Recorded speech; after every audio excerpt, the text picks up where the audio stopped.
So anyway, I know you don't care about this stuff. Hang in there. 3 minutes, and then you can go to bed. Ready? All right, let's go. Round 2. You pissed out your balls. Let's go. 24, 24 gives me life. Ain't no other way to start the day.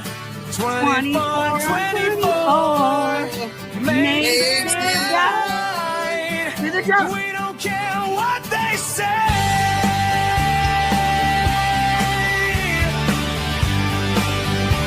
You ready? You know what the paper. Carve the place out for us.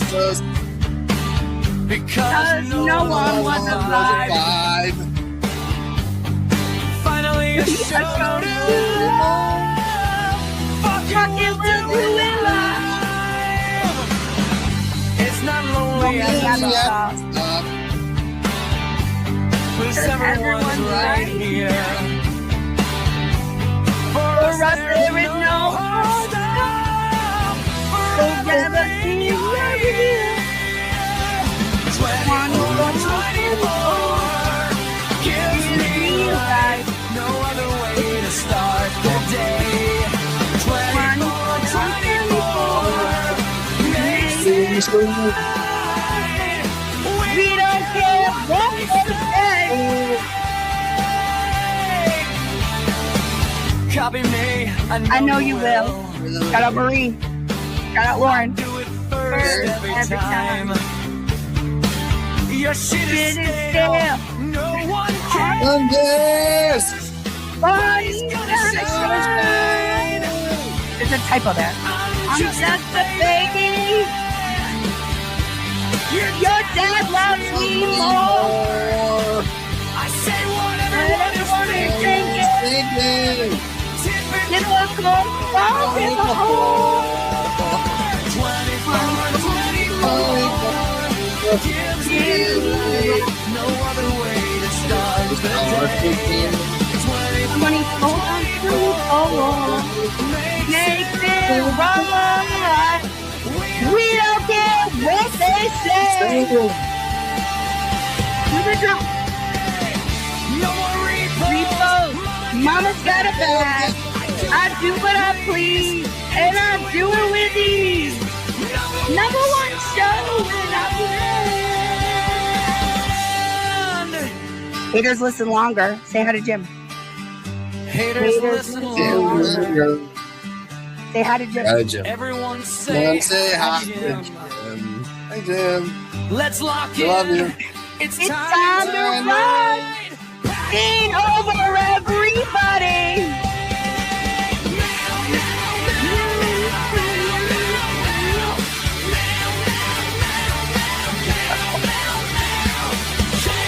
This is a very girly song. Yeah, thanks. Meow, meow, meow, meow. Do this. Do a heart. Do a heart. How do you do it? I don't even know. Fuck. I'm a big Jessica Walsh guy. Fuck principles. You know what I care about? Winning at any cost. And if you don't, what do you care about? Losing? Besties, bunnies, lovies. Throw your peace signs up for the bunnies, the besties, and of course the lovies. What up? Let's go. What up? Anything happening? How's your day? It was fan-fucking-tastic. How about yourself? Never better. Got some fun. I worked today. It was great. I helped somebody out. It was a great day. Got to listen to some YouTube. Yeah, I did some tubing. Talked to a lot of people. Managed my ass off. And just was a incredible force at my job today, which is always tremendous. Really fun. It's the best. It's the best when you can, really have a great day. So yes, unbelievable day. And I'm just happy to be here. So happy to be here again tonight. I love this. Just happy to be alive. I'm just happy to be alive. And who knows where this show will go tonight? I'm in kind of a weird mood. We could go anywhere. And I don't know. I don't know. I feel great. But I don't know.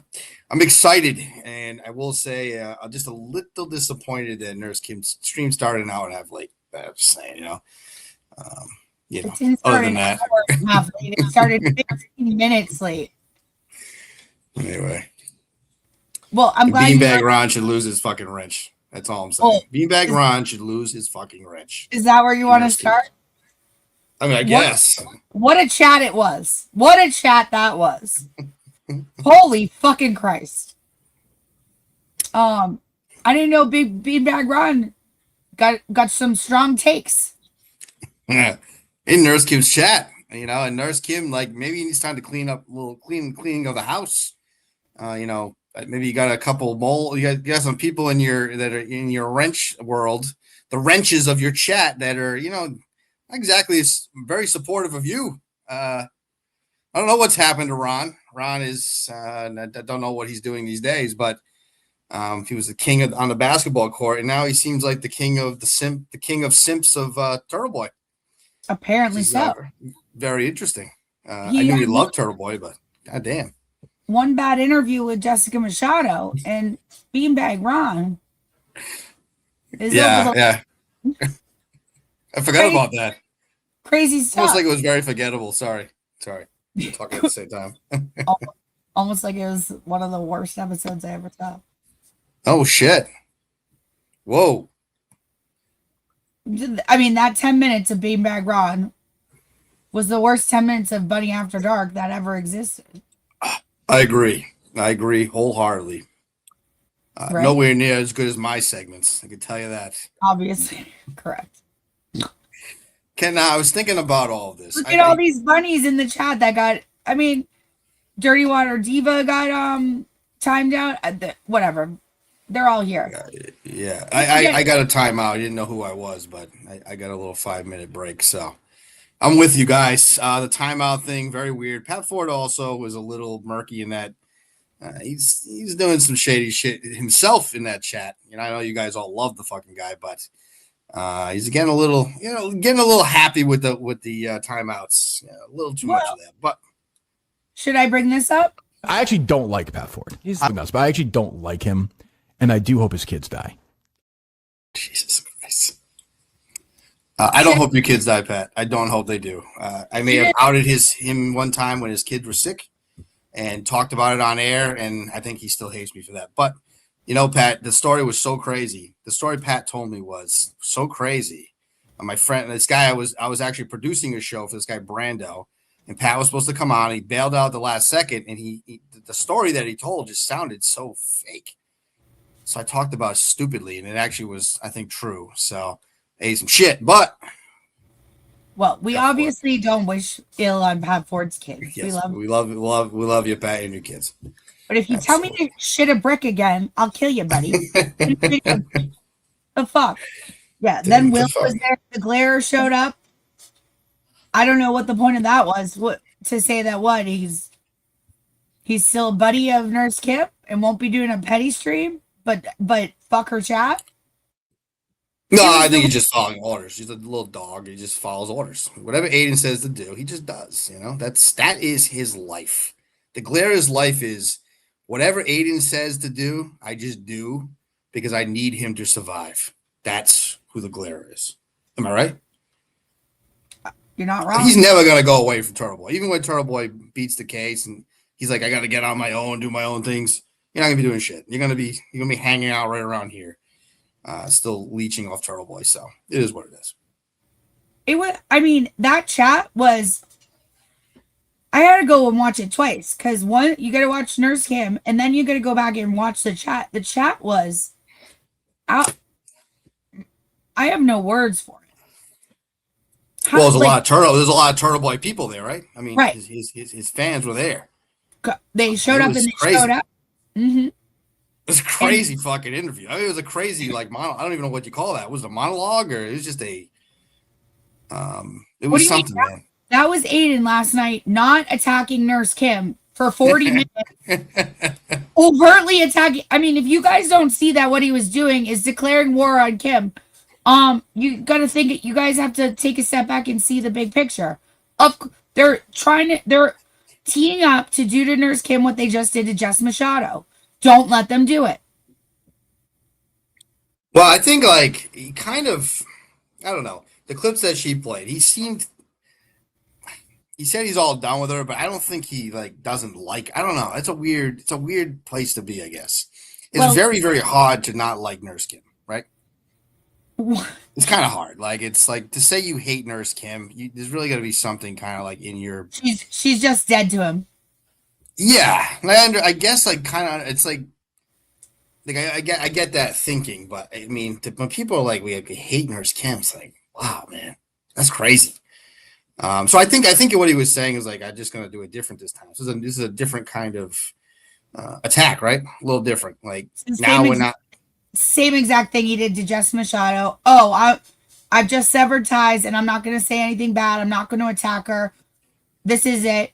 And then watch what happens over the next week or two. Yeah, because she responded. There's no way he doesn't respond to this, right? There's no chance. Like I don't think he has it in him not to. Like I just don't. I don't think it exists in him. And it's a great quality for what he does. Like you take it personal, right? So like I think he will respond. And I don't know if she will the second time. Do you think she's going to go back and forth? Because she did say kind of like, I'm not going to go down without a fight. So what she said I think we're in a fight right now. She said, I still stand 10 toes deep for you. Call me a piece of shit if you want. If I lose subs, I lose subs. Whatever isn't mine isn't mine. Bring it on. That's this sounds like fighting words to me, no? Pretty brave of her. Yeah. Yeah, I actually give her a lot of credit. I thought it was takes guts. I will say a couple things that stand out mostly. As a guy, as a man, man to man, men's shit is a little different than women's shit, right? So I'm just I don't want to say this the wrong way. Listen, Montante, if you ever need to just go to the bar, get a drink, we got to talk this through about all the crazy shit the women in our lives put us through. You're in the middle of something you should just not be in the middle of. You've really done nothing wrong at all other than just say, hey, maybe it's a good idea if we, take down Nurse Kim's, her work, where she works and her, whatever the fuck was posted. Well, I've got it. Travel for this. Like now he's saying like he wasn't too bad. Like Federal wasn't too bad, but Paul's saying shit, and it's just like he's just in the middle of something he doesn't belong in. Number one, the reason Aiden is mad at Kim, first and foremost, is it's a lie. So that's the point. Yeah, good. Like okay, my whole body surges with anger because obviously Aiden hasn't even watched what Nurse Kim said. He's repeating what someone told him. Take 3 guesses as to who I think he's listening to. The guy doesn't open doors for women. He doesn't pay for kids. He doesn't take his hat off at the table. Paul just fabricates shit. So Aiden is now cutting Nurse Kim off over shit she never even said, which is the same exact thing that happened to Jessica Machado. And quite frankly, Montante is a fucking goddamn American hero. I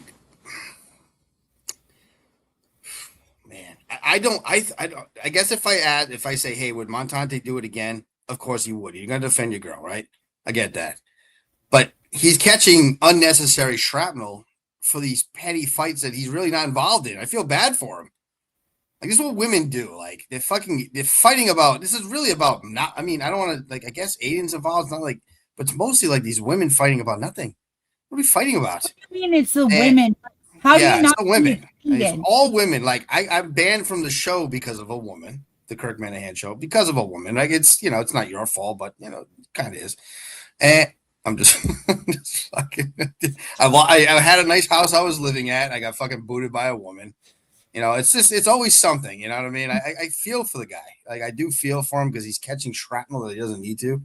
But I'm with the guys tonight. I'm on the guy's side, and I'm just praying for you, Montante, because I don't think this is going to get better. It's going to get worse before it gets better, and you're going to have to deal with it and be part of this little whatever this is. So I feel bad for him. What Montante did is the right thing, which is to stand up for the girl that he loved.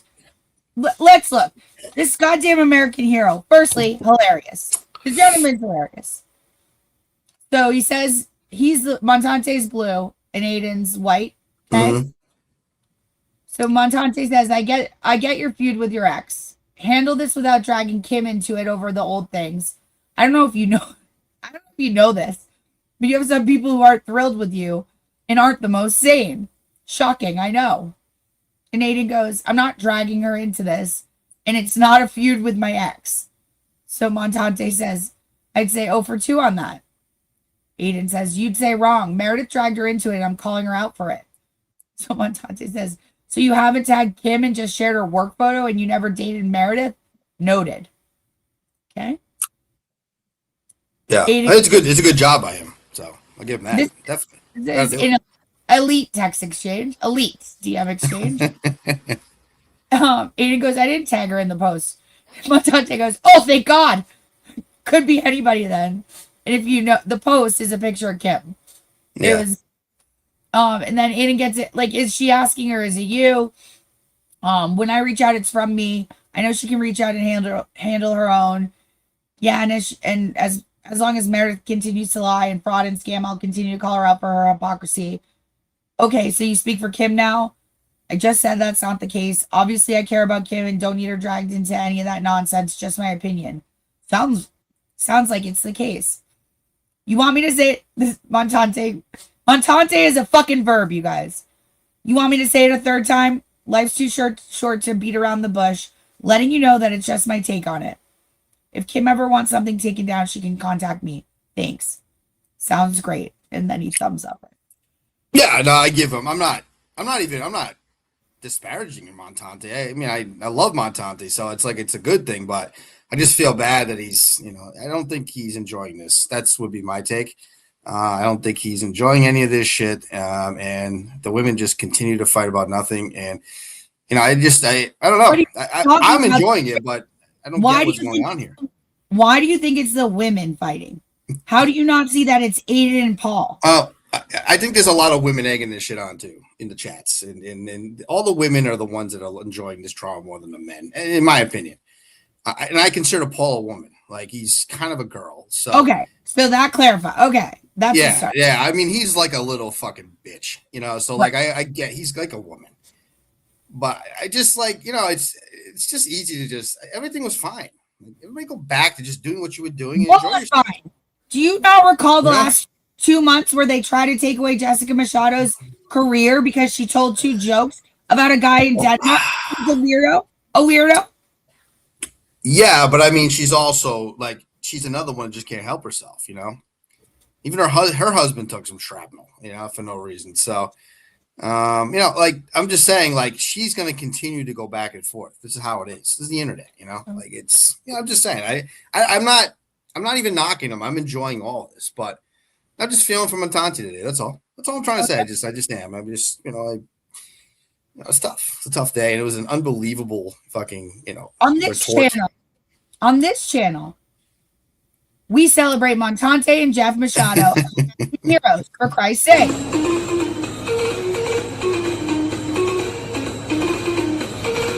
7 a.m. I'm ready for the Jeff Machado show. You know why?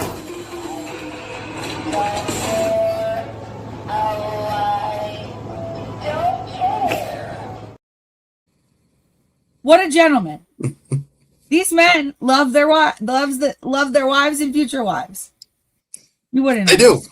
No, they do. They do. That's what everybody should take into consideration. How great men are, and just remember, just keep that in the back of your head. That's all I'm saying. That's all I want to say about it. We support great men, but the greatest man of all, which being Kirk Minahan, obviously.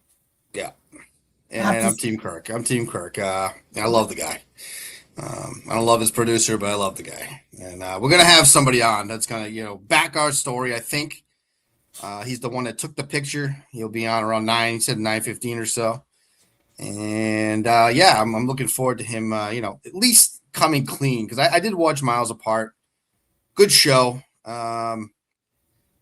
Tremendous.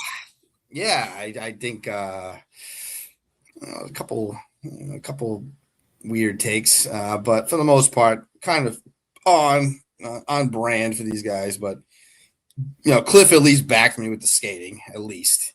So he at least admitted that. But I'm still reeling from it a little bit. The ban. I'm still feeling great. Well, while you're reeling from, I'm droning on about nothing. Sorry. No, we all feel very bad for you, and we're here to support you. You're stuck with us for life, so we got your back. Okay. Why don't we do a little palate cleanser? Look what there I we found. go. Be unbelievable. I have questions, Kane. No, but what is your drink of choice this evening? Well, I'm drinking the award-winning Orange Smash, little vodka. What's that? It's a orange and vodka mix. Yes. Perfect. Are you gonna rebound like in time for work? Like like in hangovers time are for tough. work? What about we have roller skating tomorrow? We do. And Jessica's coming. Jessica Walsh is coming. I know she is so excited. Good. I'm so I'm so scared. Have you recovered from your abuse from the trial conversation that you've been having? I have a question. Are you in bed? I should be. Are you laying? Are you laying down doing this? No. Yes, of course he is. You are definitely laying down for sure. No, I'm up. No, you're not. You're lying down. I'm up. That sounded cozy. That sounded like you were lounging. I'm in bed. It sounded like there was a pillow very close to your mouth. Oh my God. Why are you guys doing a space instead of a YouTube presentation? Oh, well, obviously. We want, guys, I talk a big game, but I can't actually work every night. What do you mean? Yes, you can. Yeah. I mean, this is all my fault once again. If we had just done a YouTube presentation, Kane wouldn't be hammered drunk. I drank a lot less. That's true. So once again, all my fault. Nice. Would you drink less because you're not on camera, Kane? No, because he is on camera. Yeah, like I was very disappointed. That's what I mean, right? Oh yeah, that was embarrassing. That was the first bummer. Why were you? I saw you. Disappointing by that. I mean, come on. Coach Kim doesn't work for you. Well, I know, but like you say, you're gonna do a show, you do it. You don't go to the next day and not tell anybody. Like, if you were a true fan of Nurse Kim, you would know that is exactly how she does it. Well, that's not good. Like, I mean, somebody has to. No, it's expected. She does it like that all the time. You should tell your fans, hey, look, I'm going to the next day. Don't you think? She did. Holy fuck! What do you have to say for yourself? That's what you guys were listening to. Holy shit! Oh man, how'd you get that? That's awesome. I have a mole. That's very fun. That was fun. I like the part you. I mean, then Nurse Kim, when she ever bumped the streets, fucking pissed me. Oh shit. Okay. So let's get to the substance of everything. So you said I thought Aiden kind of didn't backball a little bit today. He did say he liked him. I know he said all that, but he also was like, I don't really agree with a lot of what he says, like the rest of us. He's kind of dumb. And personally, I think he's going to get Aiden in trouble if he sticks with him. I think it's a bad idea. Like, he has a much better chance sticking with the Nurse Kim, Jessica Machado crew, being in a safer place. Overall, I think Paul is like just a loose cannon. Can't really trust the guy, can you? Okay, obviously all the latter part of your statement's correct, but like, did we watch the same stream? What do you mean Aiden doesn't back Paul? Everything that comes out of his mouth is Paul's lies. Let me reframe it. Let me reframe it for you. I think he's saying he backs him. I think he likes having Paul at his disposal to do the dirty work. I just think he's using him. Yeah, so that's different. That's not like really supporting. Like I think he really supports Erica Walsh, or these people behind the scenes that are actually like people you can trust. You can't trust Paul. Like we all know that. It's impossible to believe you could trust this guy. He's too smart. Like he obviously can't trust him, and he's just using him. And that's a smart move for him. Like let this guy do your fucking dirty work. It's actually a smart move. The problem with him is he gets you in trouble with other people because of his fucking mouth. He's crazy. So now, like, I don't really think this Aiden really doesn't want Nurse Kim as an ally. That's really hard for me to believe. He said she's dead to him. I know, but it's hard to believe. You know, is there some kind of thing that I'm missing completely? Did he stutter? That's what he said. Like, I know, so but you don't think there's any conjunction between Paul saying this the other day and now Aiden comes out and says it? Of course he's backing Paul.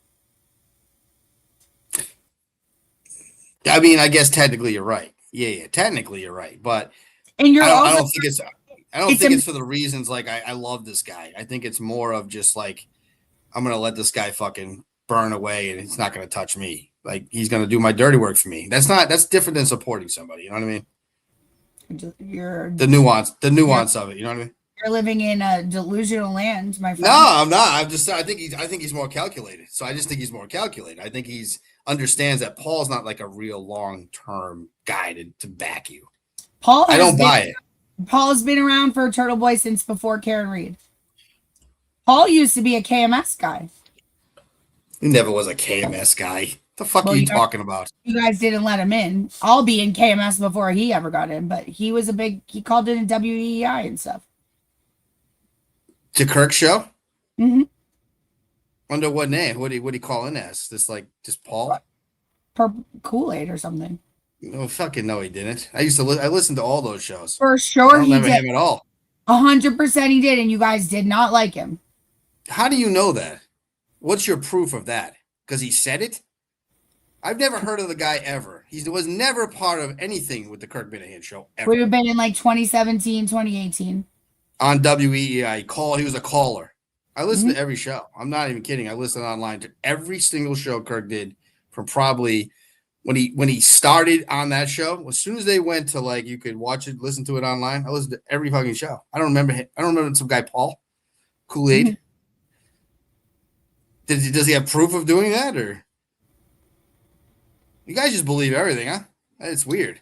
Anyway, either way, it's not even the point. But look at Moon's in the. I mean, it's Paul. It's well known. It's not. I didn't know it was even up for dispute. I don't have like receipts on hand. It's well known. It's well known by who? I've never heard of the guy. I have listened to every minute of every show that Kirk's ever done. The show was on EEI for like 2 years when he was on the Callahan show. I listened to every episode. So I wouldn't remember. Like I remember people. But find the receipts and next show I'll prove it to you. I mean, I'm not. Have I ever lied to you, Kate? Have I ever? No. Man, what receipts you gonna prove that he said he did it? He said he was a fan. I know he knows of the show. I know that. I've heard him talk. I'm pretty sure Paul. I mean, I'm pretty sure rather like Pat Ford and Montante recall him calling it. Like they remember. Well, Montante and Pat Ford weren't around in those days, so they just weren't there. Montante wasn't a fan of the show. Then neither was Pat Ford. So. You know, no offense to them, but they just weren't.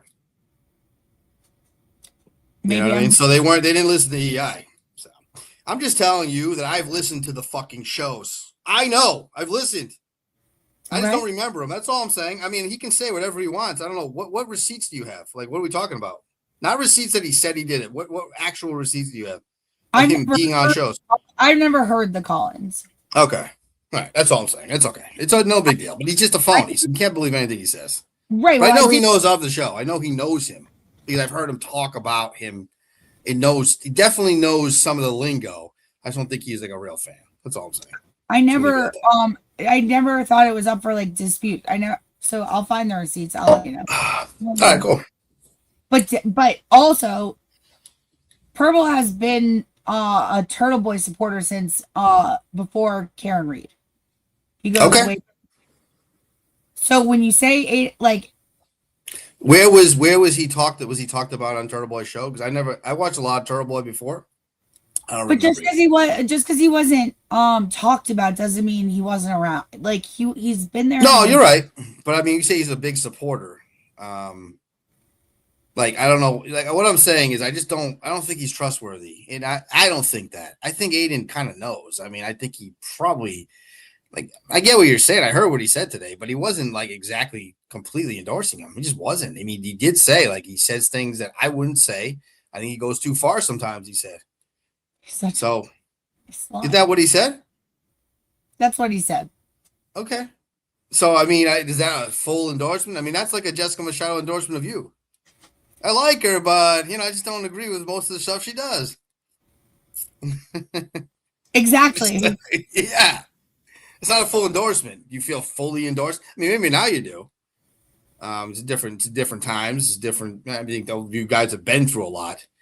But Paul lost he lost his fucking Twitter. He lost his show. The guy's a loose cannon. This guy's going to trial. I just can't imagine you'd keep this guy around you. It's just shocking to me that he supports him this much. It's crazy. Well, then it's very odd that he repeated exactly what came out of Paul's mouth the other night, and it's incorrect. That's the trouble. It would be one thing if Paul was reporting back to Aiden with factual accuracy. He doesn't. Paul, you had it correct at the beginning. Paul's a woman. He's like a woman, the way he gossips, and he takes it back to Aiden and gets the story wrong. So now Aiden is mad at Kim because he thinks Kim brought up his children. No, she didn't. It didn't happen. Why did he say that then? What was that from? Because Aiden doesn't listen to none of these people listen to anything. That's the problem. You understand? Remember your complaint about Jess Machado not listening, right? Yeah. They don't listen firsthand. It was a good complaint. So Aiden you think you just literally listening to what Paul said? Correct. Okay. I know that for a fact. He said exactly what Paul said the other night, and then bookended it with, "Oh, but I don't. Sometimes Paul goes harder than I do." Yeah, fucking right. Well, he's more reckless in a way, I would say. I don't know. I don't know. I guess technically you're right. I mean, that's what you know more than I do about this. Definitely, you're more involved. You get all this more, but I just can't imagine somebody that like him really believes this guy is a good idea to have this guy around you. Fucking crazy. And as a real supporter. You're correct. Not as somebody you're using. It's just hard to believe for me. It just is, Oh. Look at here's what Nurse Kim had to say, okay? I just tried to show up for you. That was it.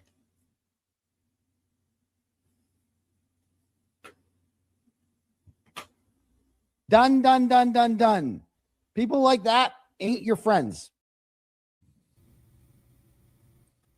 Just try to show up. So how many people do I know? I don't know. People like myself just try to come support you, buddy, and have been completely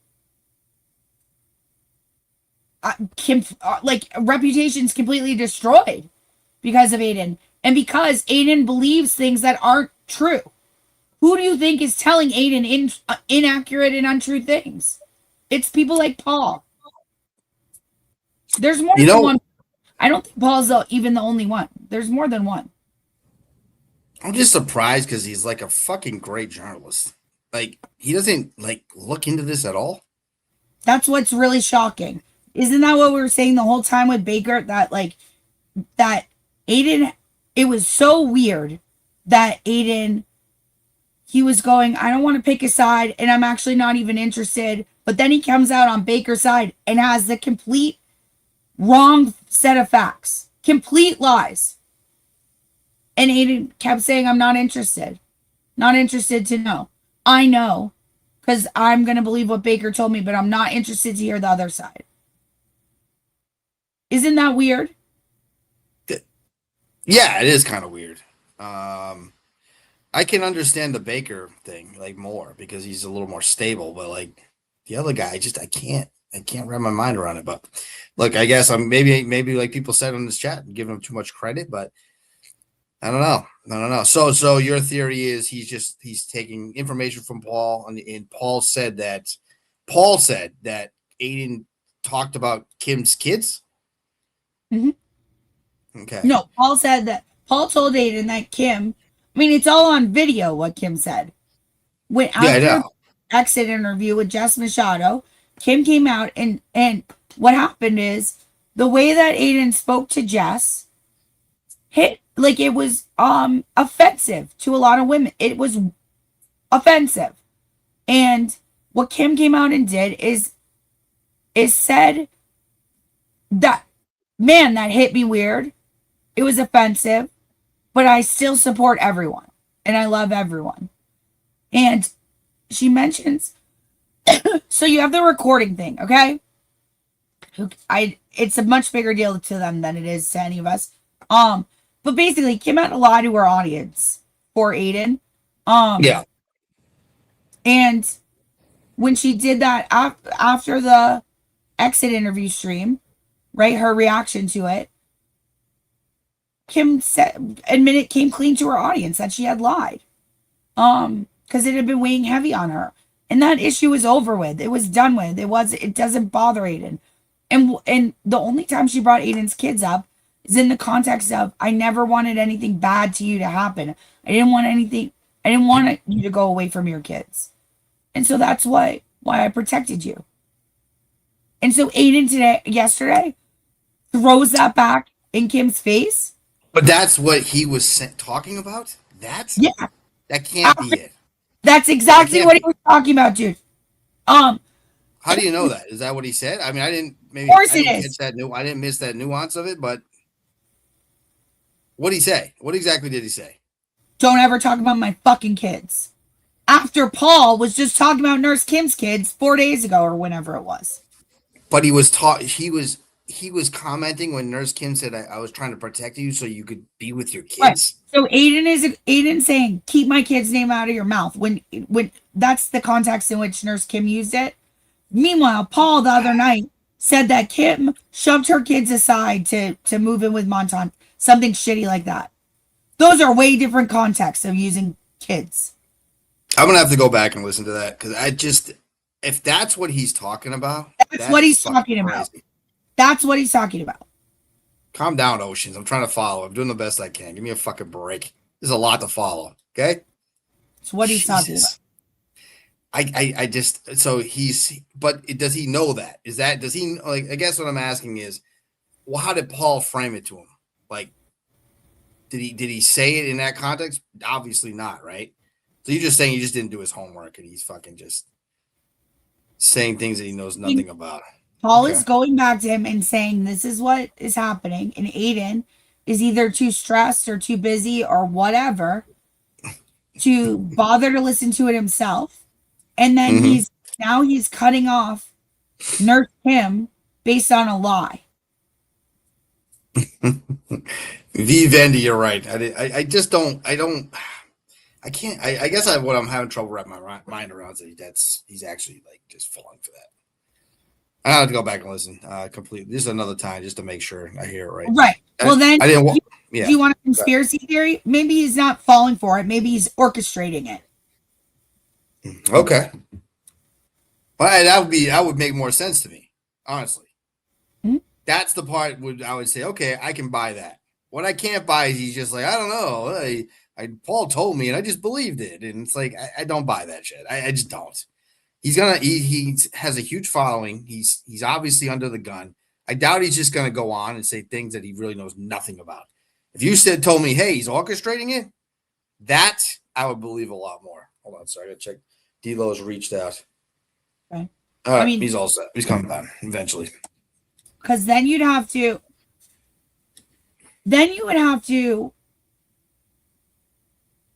if he's orchestrating it, what's he orchestrating? So Aiden thinks that it's beneficial to him to get rid of Jess Machado and Nurse Kim and keep Paul. What? Is Aiden okay? Is he all right? We all support Aiden. Nobody didn't support Aiden. Maybe he's just that fucking petty, you know? Maybe it's just like, I don't like some of the shit these people have said about me, so I'm going to fuck them over. I mean, it's possible. Yeah. People are petty. Aiden is I mean, I don't think he lets any. I think he holds fucking hardcore grudges. He should at least hear what was actually said if he's going to get petty about it. Because remember, they're mad at Jess Machado for shit she never said either. This is the same exact pattern. Yeah, I mean, I never said he was, Mr. Normal. I think he holds grudges pretty fucking hard. So maybe it's just something we don't even know. Like he just got pissed at something they said. And he's like, "Fuck it, I'm gonna fuck him over." It's possible. Oh yeah, well, you know who has a great take? Shout out James Jackson. Get better soon, buddy. He had an injury last night. Then when I come home, I see this dude going in on Nurse Kim. It's like, look, man, she supported you for a long, long time. She dealt with a lot for a long, long time. Like, cut her some slack, man. She went to bat for you for a long, long time.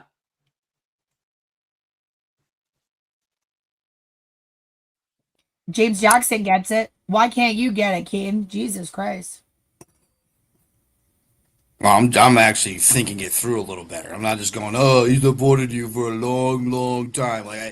That's great. What does that get you? You have to look at the whole picture. And I'm trying to look at the whole picture. Nurse Kim stopped supporting Aiden because even today she said. By the way, it's a badass fade. It's a fucking great fade. Can I just tell you, James? Great fade. Shout out, James. I just think he's a little smarter than that. I don't think this is cut and dry as you think it is. That's all I'm saying. I don't think it's like, oh, he heard it from Paul and he's just going at him, and it's like I just don't think Paul's controlling anything. I just don't. Do you? He seems like a moron. You think he has control of like what Aiden's thinking and saying? I just don't buy it. That's all. I know the chat doesn't agree, but if you think that Aiden is just like going with whatever Paul tells him, I just don't buy it. It just doesn't seem real. So no I'm shit. sticking on that. Yeah, I know you think it. Unbelievable, quite frankly.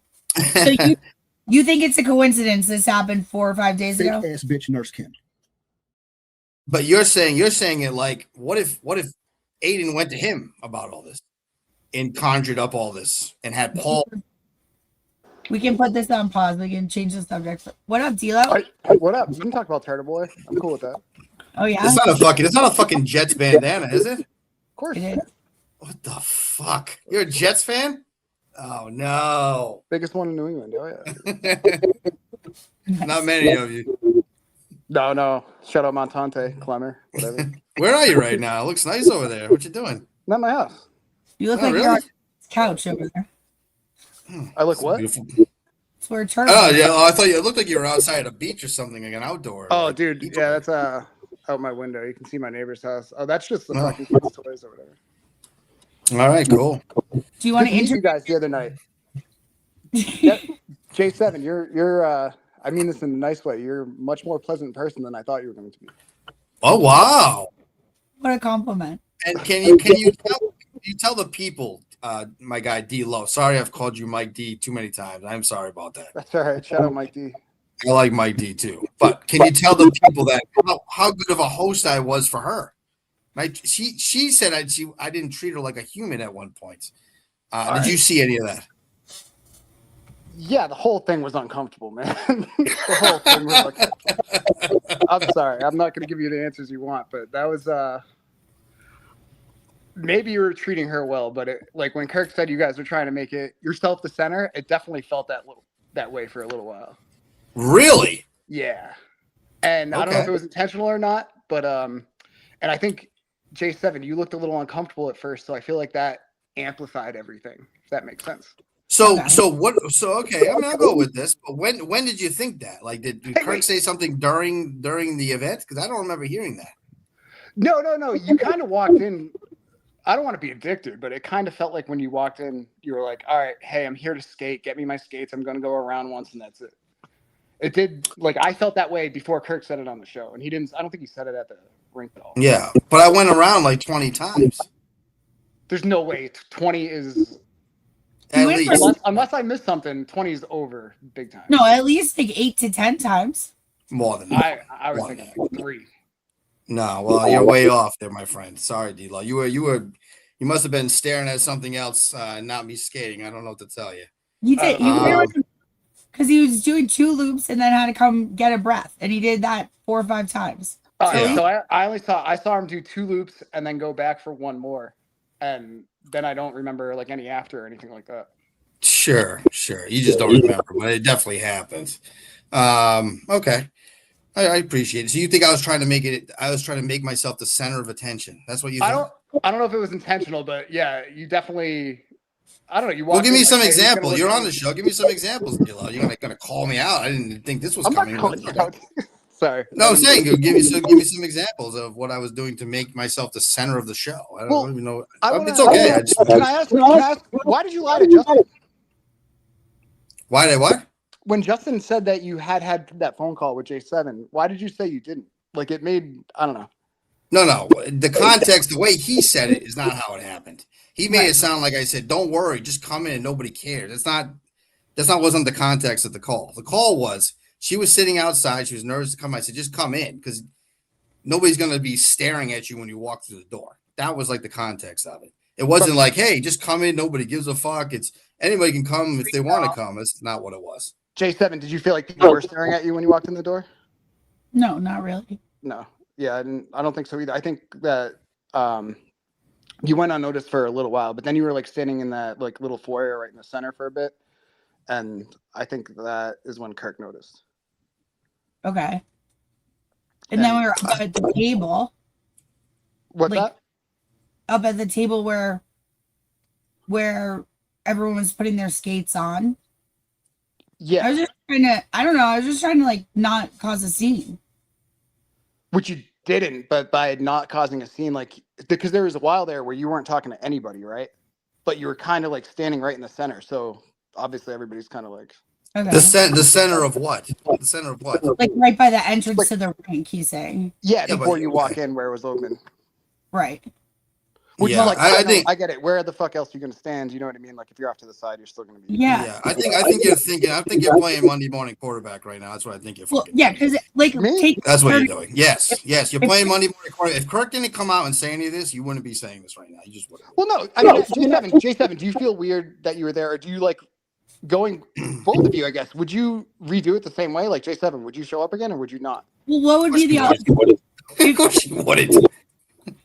Just crying for half a day about what he said about her. Of course, you wouldn't show up. It's dumb. It's a dumb question, but so the way I behaved, like the alternative would have been like to be over like enthusiastic and go introduce myself to everyone. And I thought that would be.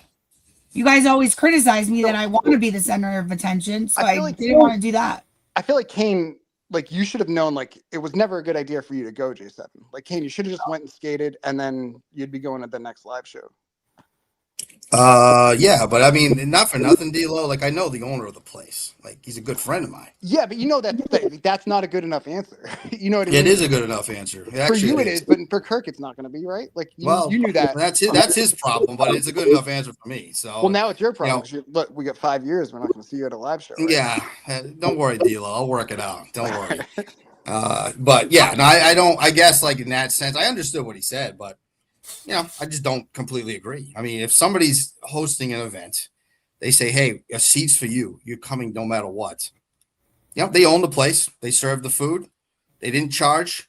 They fucking shut down their business for a day, and hired people to work. So, and I think that person has a say who goes to anywhere in that fucking building, personally. But it is what it is. I mean, if I could do it again, would I do it? Of course I would. I mean, he told me to come. He also told me to come. No, it's not like he showed up. Yeah. He did. Yeah. But I feel like and it was all. But you're acting like D-Lo. There was nobody else that wasn't invited in there. But that's not true. There were people that came with their husband or boyfriend that definitely didn't get a ticket, right? I agree. Like that couple that. So why is that okay? Yeah. Yeah, I agree. It's not okay. It's not okay. But obviously, this is a different figure, right? And Kirk knows that too. Yeah, I think it's just left. Like nobody knows who they are. I don't think, right? I don't think so. I didn't know who they were. It's not a good chance that both of them won a ticket.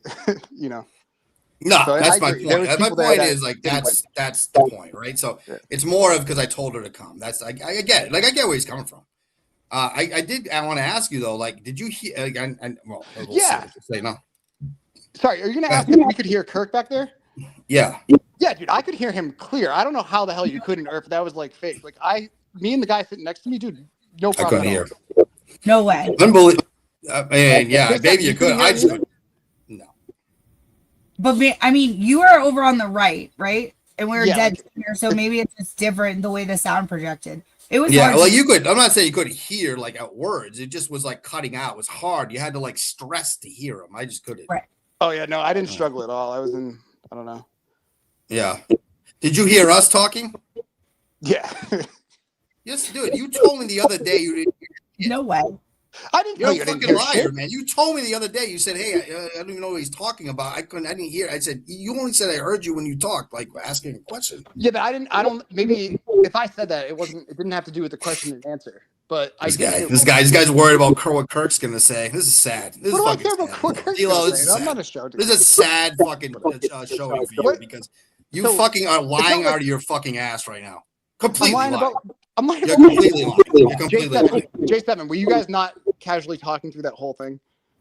Not through the whole. We were talking like commercials. You and didn't the- hear it though, D'Lo. You Right, didn't you hear didn't shit. hear what we were You whispering. told me the other day you didn't hear it, and now you're saying you did. Kate, I did not say that.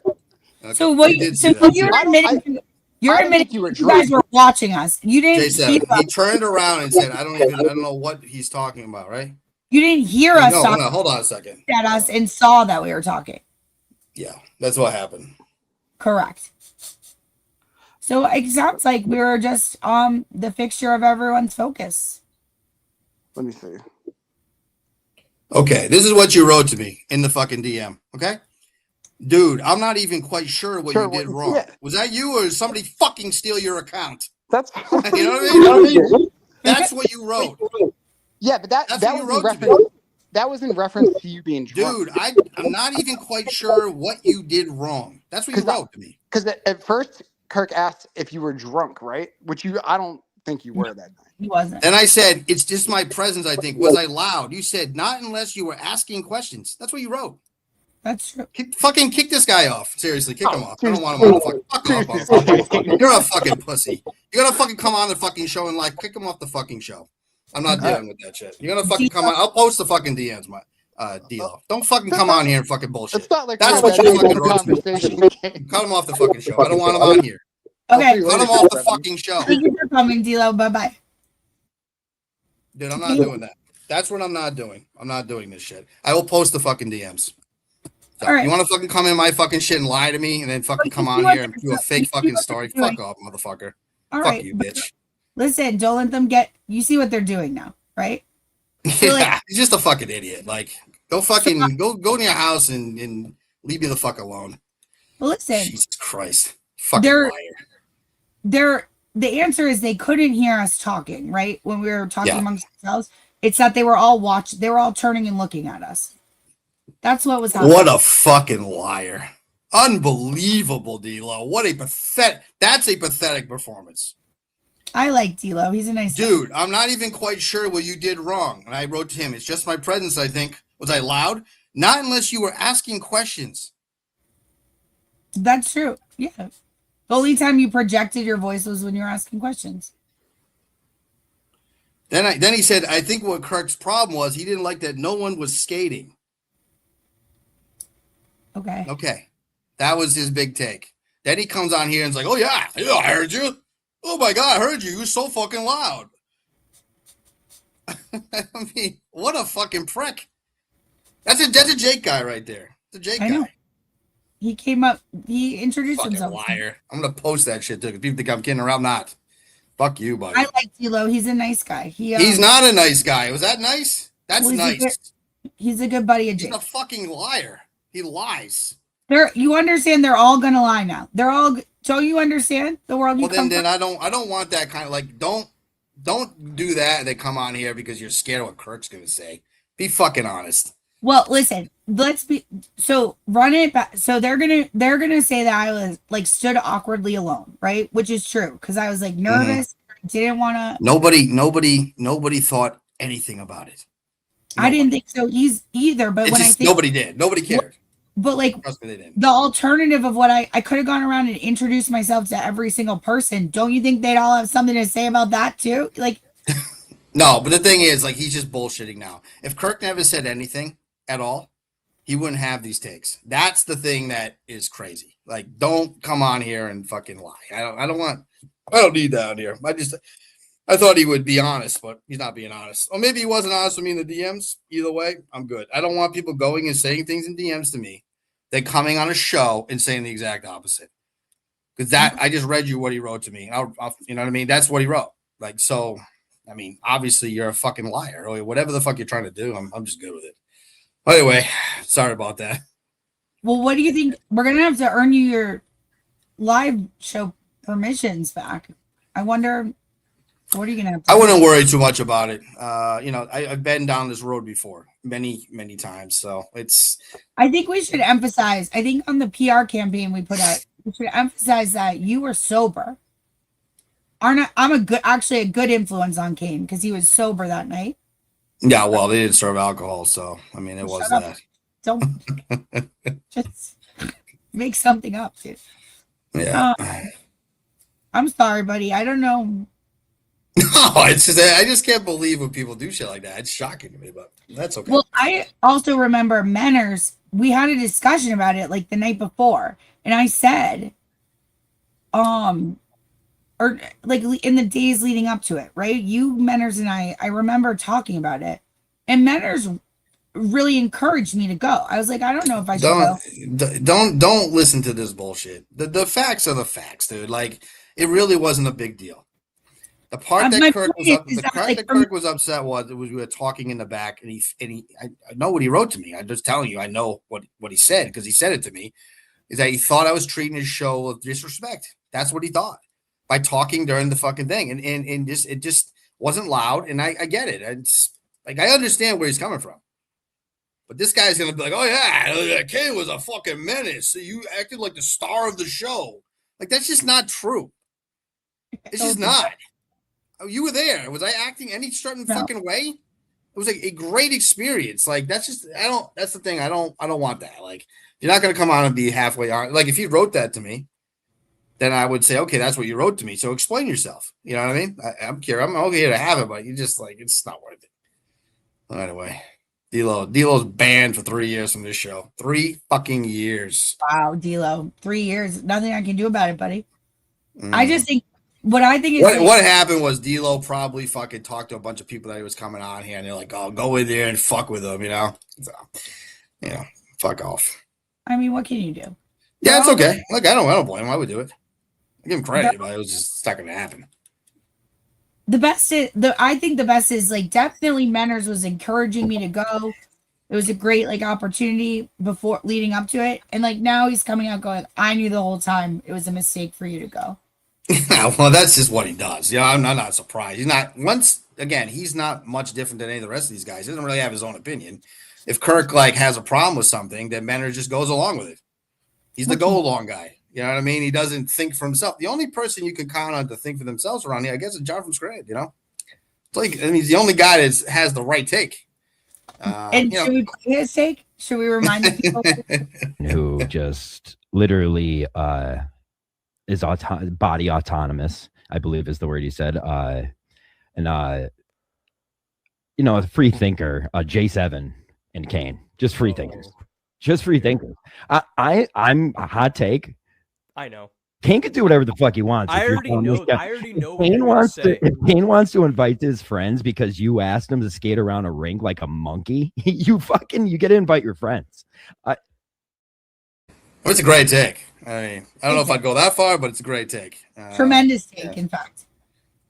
I mean, and Freddie's living in the chat right now, still talking about this thing like I was in spaces, drunk, whatever. The point is, Freddie, when I went down to the show, I just blended in with everybody else. Right, it's just like, what it was. And also, it's just stupid. Guys, I like you guys. Whatever. You want to make me. I don't know. I thought he would come on at least and be honest, but no, very different person in public. And it's okay. It's all right. Like, you got your shot. It's just not. We're not going to play along. That's all. You want to know something? D'Lo is one of the only guys to come up and introduce himself to me. He was so nice. He's a good buddy of Jake. I appreciated him. So that's what's sad about this. Mostly that. I thought he was just a stand-up guy, but then I sure remembered, like, that's Jake's buddy. Like, you can't never trust Jake's buddies. That's all. D'Lo is a fine guy, but we're just not going to let you come on here and lie. That's all, D'Lo. So I have to. Like, I got the DMs to prove it. So that's your fault for writing it. Next time, think about what you write. Be a little more creative. You're better off to just come in with that take. I still would have brought you on, D'Lo. But it is what it is. It's all right. Yeah. A little sad to go lie like that. Anyway, I just don't buy it. We'll get him back. We'll get him back. Okay. Yeah, we'll get him back. We'll get him back. We'll think of something. Yeah. I mean, Cliff was more. I think Cliff's assertion was a better take because Cliff's honest. One thing about Cliff, he's honest. What is we looked like a couple? Yeah, I mean, I kind of did look that way, so I agree with him there. He also said I skate around more than they said, which was true. There was no problems. Everything was very fine. The thing is, like, they're making it seem like we were there for hours, but you're not. Like, no. I literally got there. I think it was like 7:15. The show started at 8, right? Right. Yeah, it was like a 45-minute window. It's not like it was that much time. And for about 15 or 20 minutes of it, I'm telling you, I was skating. You were on the ice, so on the rink. So, I don't know. I was kind of baffled, to be honest. I just don't know what to say. Never have I ever such a problem emerges where there was no problem the night of. That's and he's such a liar. That's what I mean. He's just a fucking bullshitter. So, yeah, good try. I mean, I'm sure you got some info from somebody who's like, go on there and just be a dick. And good job. You definitely pissed me off. So, give you credit. Oh, listen, credit where it's due. Good job, D'Lo. I gotta give him credit where it's due. It was a good job. Do you want to see a part of the call that I caught? That I forgot about the first time. This was interesting to me. It was crazy. Who the fuck does he think he is? Must be. I mean, that's kind of make you feel good. He's using the live show for a little clout with this lady of his. A little clout box. Let's go. I know Kirk Minale. Let's go to the show. I'll engage. That's nice. Gross. You got laid, you think? I don't even want to think about it. Okay. The thing is, I don't think you realize this too. You're like the only person in this world who's like semi on his team. I'm on your team, buddy. That's just dumb. That's just a dumb take by Justin. He's so fucking stupid. Like, he really believes that too. Thinks all these people we all hate you. It's like, Justin, you're so fucking dumb. It's unbelievable. Like, wow. I've been out with many Minifans outside of the show. It's not. I don't have a huge group of people, but this idea that nobody likes me is just stupid. Like, it's not true. So, well, listen, I like you. I had fun. I'm sorry that ruined your life to invite me. Not that it matters. No, it didn't ruin my life. I'm not bothered by it. Like, these guys are like, oh, you fucking fucked. Like, you're just screwed. It's like, D'Lo hasn't watched the show, I guess. He doesn't know the show. It's not the first time I've been banned from something. A lot of pub. Not the first. So I'm going to have to pay for this. Like, there's going to be some fucking payment or there's going to be some problems from it. But we'll work it out. I think in the end, it'll all work out. I do truly believe that because I'm a survivor. I do too. I think you've done worse. You've come back from worse. And I'm here to support you. And Mutt, that fucking loser. Let me give you his numbers from his last fucking 5 or 6 podcasts he did with fucking Ogdale. Ready? Okay. 3 days ago, Dirty War episode 52. How many views? Take a guess. I like Hogdale. This is a Barstool podcast. Do they at least have 4 digits? Take a real guess. Go ahead. This was 3 days ago. 3,000. 252 views. Okay. The podcast before that, 6 days ago, Dirty Water episode 51 with fucking Mutt and some other people. 597. The podcast before that, 13 days ago, 323, 394, 369, 303. Mutt is the luckiest guy on earth. He gets no views in anything he does. Like, I suck at this, but I don't work for Barstool. I can promise you, if I was on a Barstool podcast, we'd get more than 300 views. You have to. That's almost hard to do to get that little bit of views. Yeah. Do you understand how low that is? The Mutt is talking shit. This fucking loser who does no content. Nothing. He does nothing there. He gets 300 views on fucking Dirty Water podcast running his mouth. You fucking loser. Like you're a fucking joke. You should be sucking Kirk off. Sucking his dick every day. For getting you a job at fucking Barstool. You're a disgrace. Wow, Mutt. You heard it here. Disgrace. You're a fucking disgrace. The only reason that Dave Portnoy likes you is because you like horse racing. That's it. If you like fucking football more, you wouldn't be even working there. Nobody would care. Is Mutt the one that has doesn't someone have their own horse betting podcast? Does he? He was I don't know anything about horse racing. He actually had a good idea. You want to know what the idea was? What? You know how they fill out the tickets? I don't know if you've ever seen this. They have like trifecta and all that. I know nothing about it. Mutt said, hey, you know what's a good idea is to do a podcast and explain all of it. I'm like, you know what? That's actually a good idea. Like, because if I wanted to bet a horse, I would know nothing about anything. But if somebody breaks it down on a pot, just never did it. Just never did it. He's done nothing there. And he's sitting on there. He's like, yeah, people be happy Kane's not going to live shows. Nobody likes you either, Mutt. Much more hated than me. This fucking guy, this fucking loser. All the people that used to like Mutt, they all hate him now. He's a bum. Wow, the kids stink at fucking basketball, too. They fucking suck. Okay? Wow, Mutt. Yeah. Wow. They suck at sports. It's not my fault. You know, you're always around, too. You're always fucking home. Why are people better at shit? I don't know. Anyway, he's a fucking asshole. Like, I hate that shit. Like, fucking piling on, you know? It's like he's some star. Like, you do nothing at Barstool. You're there because Kirk got you there. That's it. The only content he's ever done that's been good is with Kirk. That's it. Ever. Okay. Good for him, but like it's that. And Justin too. Justin, you're a shitty fucking producer.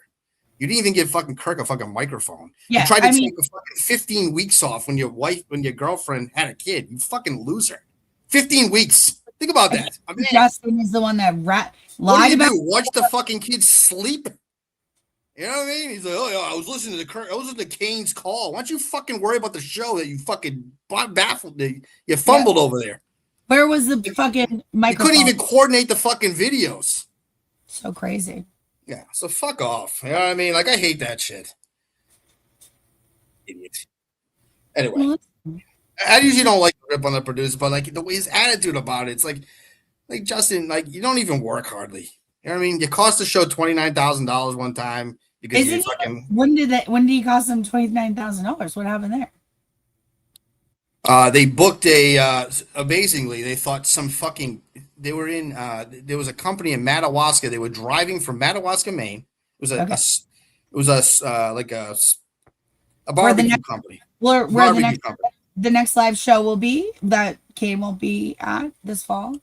I won't be there, no. They a live show. So they drove, this barbecue company was in Madawaska. They came all the way down to Saco. Mm-hmm. It's a far ride, right? So they brought all their equipment and they had tons of food and they just gave it all away. They didn't charge anything. I couldn't fucking believe it. I was like sitting there, I'm like, it's free? Like fucking great barbecue too. They stayed in hotels. Then they gave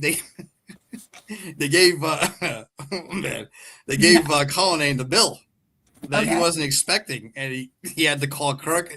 Kirk's like, he called me and he was like, you know, half like, you get like that trembly voice. Oh, no.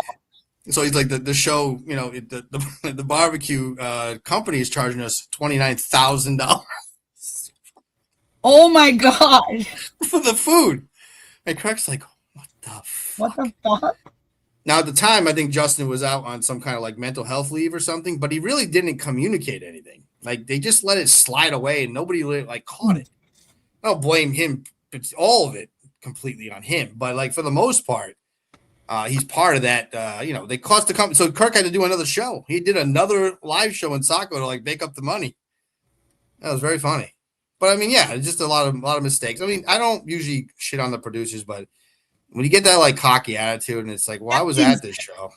That's insane. But I guess Justin did admit that I didn't hear I heard the end of the show that he came up with all those video clips. Those were his video clips, and that he just put Augustus on the guy that was speaking in the beginning of it. They just like put it into the clip, but actually Justin did the work, so I'll give him credit for that. So it wasn't some like thing he didn't really check or anything. The only work Justin does is splicing together, graphic porn. Arkansas Bessie, she upset with me now? Is she okay or? I think she's fine. Okay. Yeah, I just can't believe. I won't say it. I don't want to get us in more trouble. But Justin, you if you're gonna eavesdrop on phone calls, buddy, why don't you get it fucking right, bro? Yeah, it's okay. I mean, that's his job. Like, I'm not even like mad about that part of it. It's just that the way he sold it was like, but right. It's like Kurt just believes it. He's like, oh yeah, that's what happened. Like, can't just like let anybody in. It doesn't matter. Like, it's just so dumb. Like, it's almost like Purple with Aiden. And my the other guy just came on, D-Lo's. We could hear perfectly. It's just there's no fucking way you could. There's no fucking way you could. They couldn't. It's just no way. There's I'm no not way. saying it was. That's now. Couldn't hear anything, but if he had a microphone, we all would have heard it a lot better. That's all I'm saying. That's true.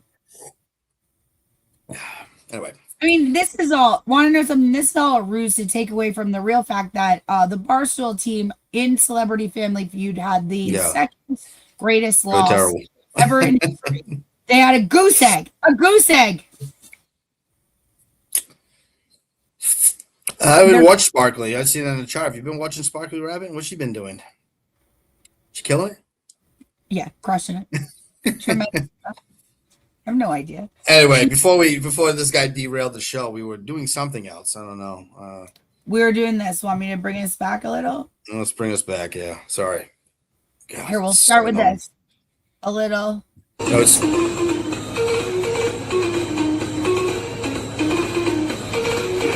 a.m. I'm ready. I'm ready to get the Shadow Show.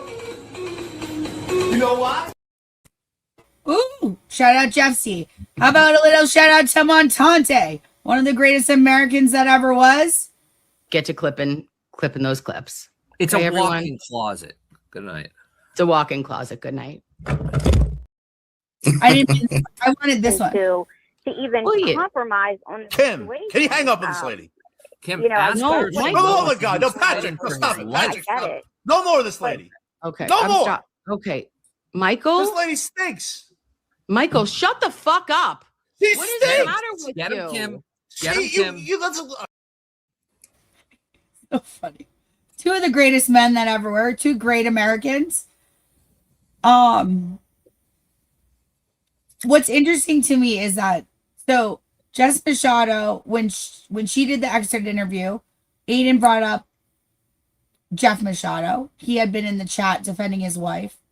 Mm-hmm. And then Aiden last night brought up Montante privately messaging him defending his girl.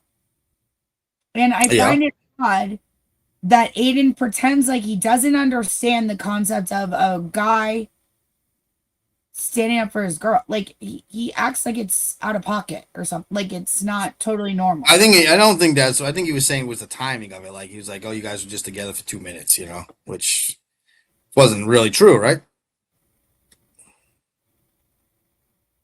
What do you mean? He said he made it sound like it was like a week or something, but it was really a few months. It was like 4 months. You know what I mean? They were together for a while when he wrote that, right? Oh, Montante wrote that. Yeah. In like January. I don't think they were even together yet. Oh, the first one you're talking about. Right. Yeah. Okay. Yeah, that's right. That is true. Well, technically, that's true. Yes, that's the stance that they're taking, right? Because when did they get together? What was the month? What are you saying the month is they got together? I have no idea. I don't know. Well, you just said they weren't together in December. No, when I thought my understanding was like initial. I didn't think they were whatever. I don't know the answer. I didn't know there was like nuance. I didn't know there was like a specific month. I don't know. She said today. She said on the show that they were like when the message went out in March that they had been together for 4 months. I thought that's what she said. Okay, so then that would be December. Yeah. So that's what I think. Yeah. So whatever. I mean, I give they were Montante together. credit. But you stand up for me. We're not together. You still stand up for me. You had that nice tweet Yeah. about recognizing my talent. I do. Yeah, I stand up for you. Yeah. Right. But I mean, I'm not knocking Montante for doing it though. You know what I mean? At all. Like I But what think I'm that's saying, what you should do. like, what Aiden has a problem with it with Jeff Machado and with Montante, and it's like, what is No, he's not. This is where you get lost. He's not. He doesn't have a problem with it. He's trying to fucking bust their balls about it. He's trying to make them feel some way about it. He doesn't have a problem with it. He understands that's what happens. You think he has a problem with Montante sticking up for Nurse Kim? Like I know that's what he said. Like what he'll do, but basically he's not wrong. He's like, I'll So you say think I'm whatever like I want. I'm Like, falling for the bit. Aiden's doing a prank. yeah, I think he's bringing him up to piss her off. Like, why else would you do that? Like, I don't think it matters. He has no reason to bring him up. Obviously, Montante sent those messages. I'm pretty sure maybe that's been out there before, or has it not? Is this the first time you're hearing of this, or this? No, Kim already told us about it. All right, so that's already been out there. So I just think he was sticking up for it, but I don't think today he brings it up again. It's just that that pisses women off, like it does, right? Talk about their man, like of course it pisses her off. Like that's a good move. Why is Eden further pissing women off? I told you he's a petty motherfucker. I think I really do. I really think yes. I really think he just doesn't. I think he loves this fucking drama. But sometimes what people say is not what they mean. You know what I mean? It's the opposite of what he's. Well, yeah. Well, women say a lot of shit that they don't believe, right? All the time. Like so you how think he's Jake experiment on us? Yeah, I just think like sometimes people say things to you and that's not what they exactly mean. They just want you to do a certain thing or whatever, a certain way, and they don't want to have to tell you. So it's like, look, I'm just saying, I just think there's things that are said that aren't true all the time. What he's trying to do there, in my opinion, is just fucking get under her skin because there's really no reason to bring Montante up at all. What was the reason? I don't know. He came out of nowhere. That's right. Wild. But that's what he's trying for. He's trying to fucking get under her skin, and it's the kind of thing I would do. I mean, he fights fucking dirty. You know what I mean? Like So D-Lo we're not over yet. Like I'm gonna find other shit about D-Lo, and I'm going to find things that bother him and talk about it. We're coming. That's what that's what you do. Like it's Freddie Lynn. He talks shit about me, and I call him Frisky Freddy. That bothers him, And so and he got passed over by managed for Cliff, So that's what you do. You find those things and you needle. And you just needle at them. He has a problem with Montante at all. Like he went on his fucking show. It's like well, by the way, I tried to find so it's Montante's world from like he had Aiden on. I cannot find it. Montante. I got to watch. The stream's gone. I think the feed's gone. I think he got rid of it or something. Well, I found a playlist on both the Miniverse or Minifan network and the KMS network, but neither of them has the episode with Aiden. But I did find some great Montante content from back in the day. What a guy. Standout guy. He's very funny. The best. Yeah. He's hilarious. The thing like the Vivendi 444, we love you, but this thing where he's like not a journalist is stupid. I mean, his old shows, he is great at fucking getting information and laying it out there. He does a great job with it. He gets really good info. Whatever, like any journalist is going to get info from people. He's very good at what he does. I mean, that's just the dumb take. You know what I mean? Like, you can hate the guy or whatever, but to say he's not good at his job is silly. No? You have to say he's pretty good. Yeah, but if you watch the whole so you haven't watched the entire, he did 4 or 5 hours last night. Yeah, no, I didn't. He doesn't seem. No, I guess they buried his mother last night, even though she. Oh no. Yeah, so rest in peace to her. Oh shit! No, that's terrible. I'm sorry to hear that. Oh, that's terrible. Well, she passed away last year, so I don't know what kind of. Oh, I didn't know that. Oh, okay. Well, anyway, that's still hard, Yeah. I'm sorry for his loss. But it seemed last night that he was. As the episode went on, he didn't seem well. Well, I mean, burying your mother is not fucking easy. I mean, should he seem well? He shouldn't even be on the air. That's what I'm trying to say to you is that, so you're Yeah. saying to me that it was like tactical, bringing up Montante and shit. I think he's out of his mind for spending 40 minutes throwing Kim under the bus. I think he'll regret that. Well, that changes the narrative a little now. Like, I didn't know that. Yeah. And then as okay. he gets, then he Terrible. gets Sorry to as hear that.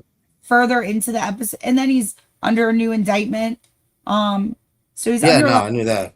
Yeah, no, I agree with him there. I think that is a lot of fucking pressure. Like that, I mean, I don't want to do this to you again, but like, you know, the kids thing is the thing that matters. Like, if you don't have kids, you don't want to go to jail, but it's a different feeling. But when you have children, like, I'm not trying to defend them or not defend them, but I can understand waking up and being fucking really scared about this every day. I think most people have empathy for him for that. You know what I mean? There's people that hate him, but I'm saying like Jessica and Kim and, you know, yourself. Like, I think everybody has that empathy, right?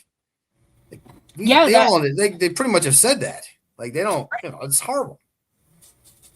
I listen, I would never want to trade. My heart goes out to him. I feel That's sorry for terrible. him. It's just, he's now doing things like when he defended Baker, right? That never made any sense. It's like, buddy, what are you doing? Then it's this Paul shit. Now it's this. I mean, the Jess Machado shit and the Nurse Kim shit, it doesn't make any sense. And I hate to say it, right? Because I don't like using my position as a woman to get, I'm equal, right? Like, you can treat me the same. But Aiden, he goes after women. Why doesn't he go after? I mean, very obviously Paul's a problem. Very obviously Baker was a problem. You know? I'm about to say something people just aren't going to like, and I'm going to say it anyway. He is what he is. You take it for what it is. But the bottom line is he put himself in a position that most people wouldn't do. Most people wouldn't have the guts to do it. Most people don't have the balls to do it. Most people wouldn't do what he's done to move that movement forward. You can hate him. You can love him. Whatever the fuck you want to do. The bottom line is, like, he put it all. His life is actually, like, I don't want to go too crazy here, but like, he actually put himself and his family on the line to do this. Well, you can talk about whatever the reasons are, and that's fine. But without him, they don't raise the money. They don't have the coverage. They're not doing these shows about this shit without him. You're just not. He really moved it forward. So, like, you know, say what you want about him. You can hate him or love him, whatever. But like those things you can't take away. So I have a lot of respect for having that kind of fucking guts. And he's always had this. He has balls to fucking steal. Well, I totally agree, except for now we're getting into a place where we're watching him make these terrible decisions that make no sense. And at some point, if you really support him and really have his back, you got to tell him, buddy, knock it off. You can't be tossing Nurse Kim and Jess Machado away in exchange for Paul. It's a mistake. You should keep all three of them, quite frankly. Paul's valuable in his own way. Nurse Kim and Jess are valuable in their own way. But this public throwing away of women, only women, right? Because he didn't have a problem with the glare. It's so in your face, and it is. I don't know how else to say it. It is a problem. Yeah, I mean, I don't get it. Standing up for the First Amendment and stuff, but I mean, he's made it pretty much. My money's no good with him anymore. I don't know. My money was pretty green, wasn't it? Weird. I would, if he was here, I'd ask him. I guess, like, I would love to have him on. It'd be great to know. But like, what are these people? Why do you need these people to be on your side with this? I just don't. I don't. Maybe I'm missing it, but like, what are they gonna do? What are they honestly gonna? What is Paul gonna like do for you? Like, besides like go on shows and fucking scream at nothing. Like, what is he doing to help Aiden not get convicted? Like, what is he doing? I'm just curious. I'm just actually curious. Like, maybe I'm missing it. Like, what are they, other than like publicly saying, "Hey, I like this guy." The only guesses I have are really nefarious. I think some people collect information and threaten others with it. Like, threaten who? Like people that are going to testify against him kind of threatened, or like people in this YouTube world? Because like, what is Jessica Machado really going to do to Aiden? Like, besides go on streams and bust his balls or whatever, but like, what's So actually coming of that? That's like of substance. Like You know what I mean? Paul, for example. Does Paul know things that could be harmful to Aiden? I have no idea. Do you? I don't know. Oh, so you're saying it's more like he's like, I'm like blackmailing him? Like that could be a possibility? Like Aiden's getting blackmailed by Paul? I mean, you saw Aiden in the stream last night about Kim, right? Had no problem saying, Jess Machado, Nurse Kim hates Jess Machado. I have all the texts. And it's like, Aiden, nobody told you that they already shared all the texts. They already countered. They knew you were going to do that move and beat you to the punch. So like he's not that is a tactic that these guys use, right? That they collect like gossip and talking shit on everyone. And then that's why I say to everyone, guys, don't be afraid of that. Just tell the person that you talk shit about, them. Who cares? And it's a weird world they're in that you and I don't like. We're on the internet a lot, but we're not really involved in like collecting data on every person we talk to throw it in their face. You know what I mean? Like, you don't screenshot every text message, put it in a file so that a year down the line you can use it against someone. No, I see what. No, go ahead. Sorry. No, go ahead. No, I see what Jay-Z's saying. Like, I get that part, Jay-Z, but what from so basically, I guess you have to come to a conclusion. Like, is Aiden just loves the drama? So no matter what, he wants to cause drama. It's fun. Maybe it's better for his pocketbook. I don't know. Like, is his wallet? Sorry, and maybe that helps the this kind of drama helps drive content, and that's definitely a possibility. The other possibility, just like thinks it's a good idea for to surround himself with these people as like an entourage. I think it has to be the first. Because I think he's a smart guy and very talented. That's what I mean. I don't get it. He's been doing 13 years, talented and successful. Like, if I find it impossible that he isn't aware that the people he's surrounding himself with are bad people. Yeah, well, I mean, Paul, who are the other people that he's surrounded himself with? Let's talk about the list. What do you think are the people he's talking about? Will, Baker, Paul. Okay.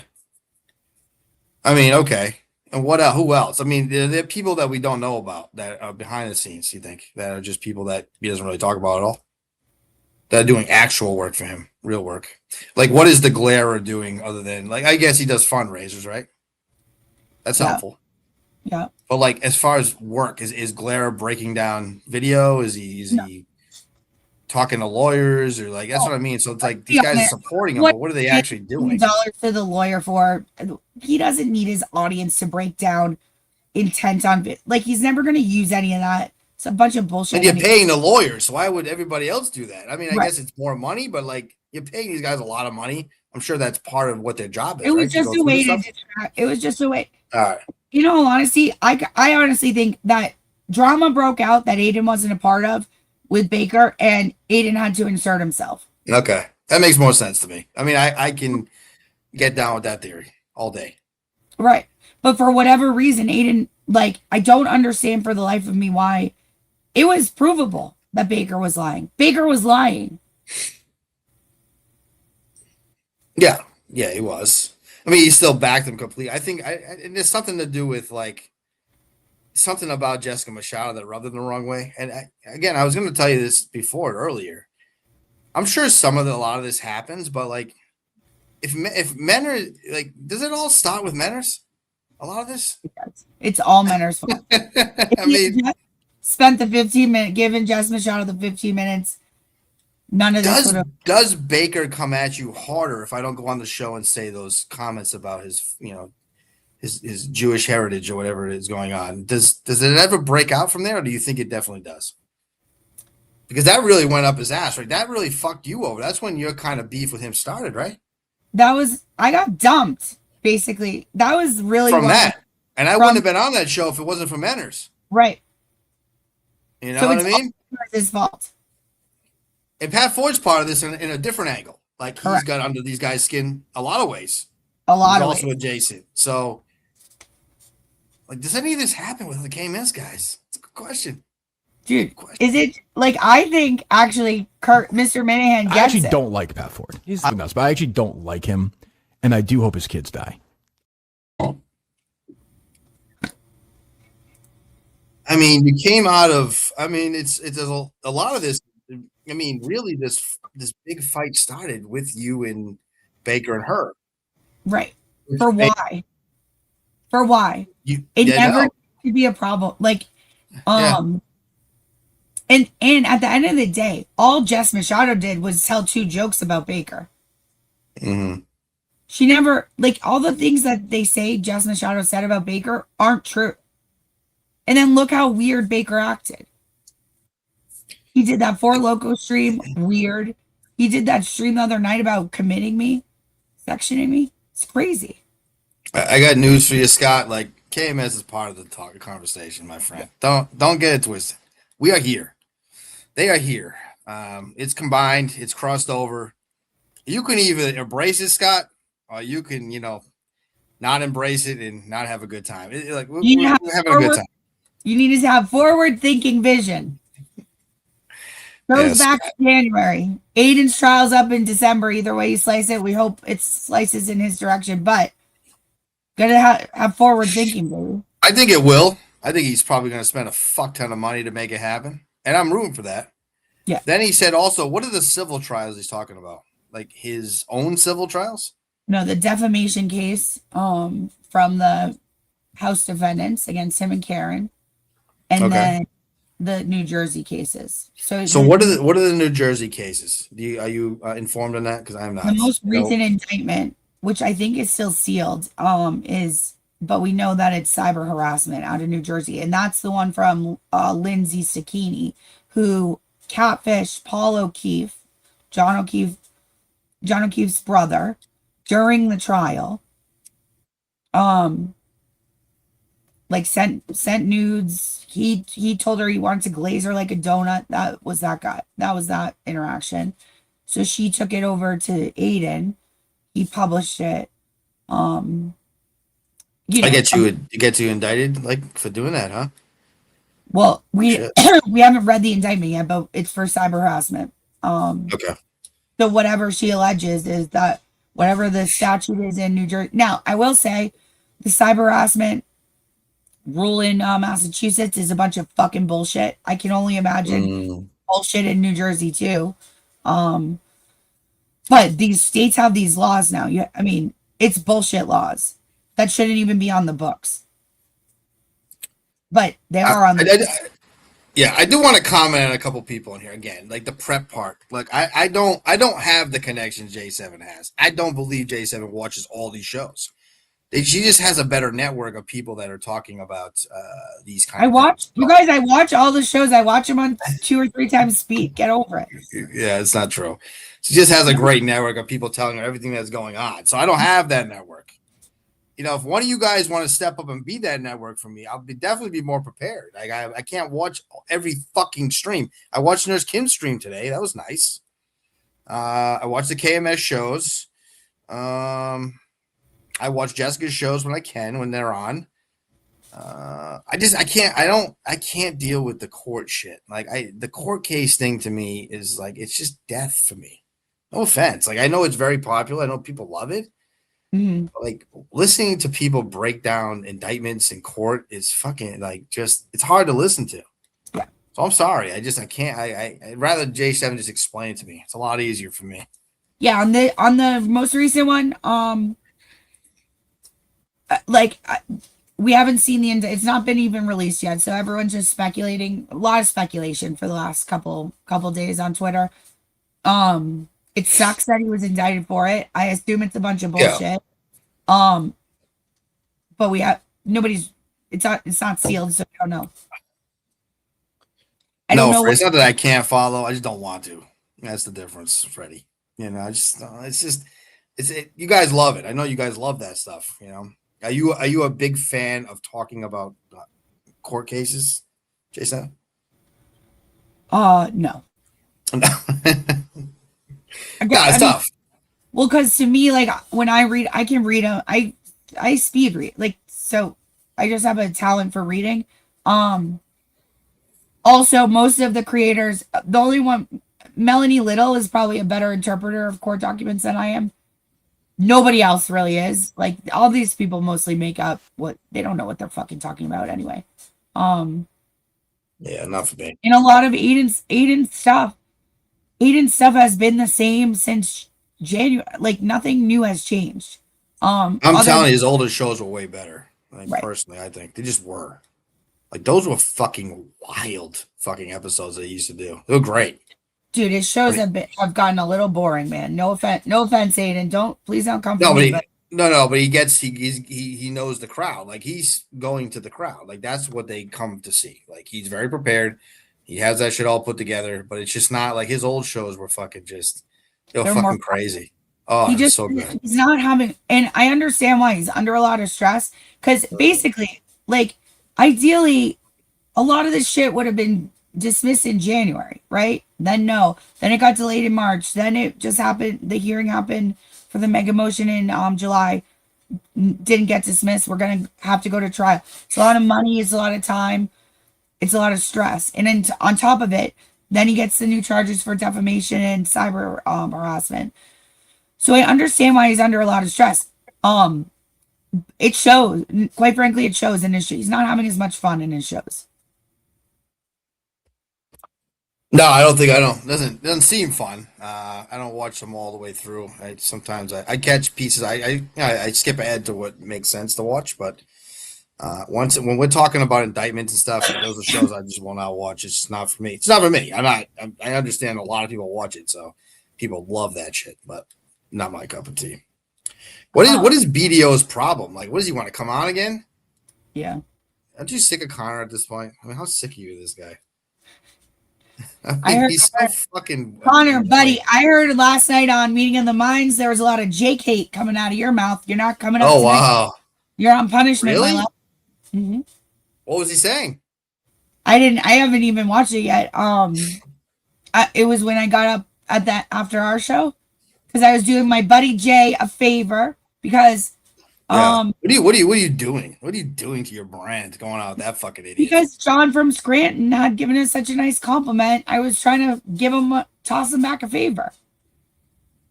You don't think I did well? Then he goes on there. Was he shitting on me too? I think he was a little bit. I mean, he kind of likes me. He doesn't. I don't know where I stand with that guy. You But could never tell, would Jay? yeah, he just does his show from his kitchen.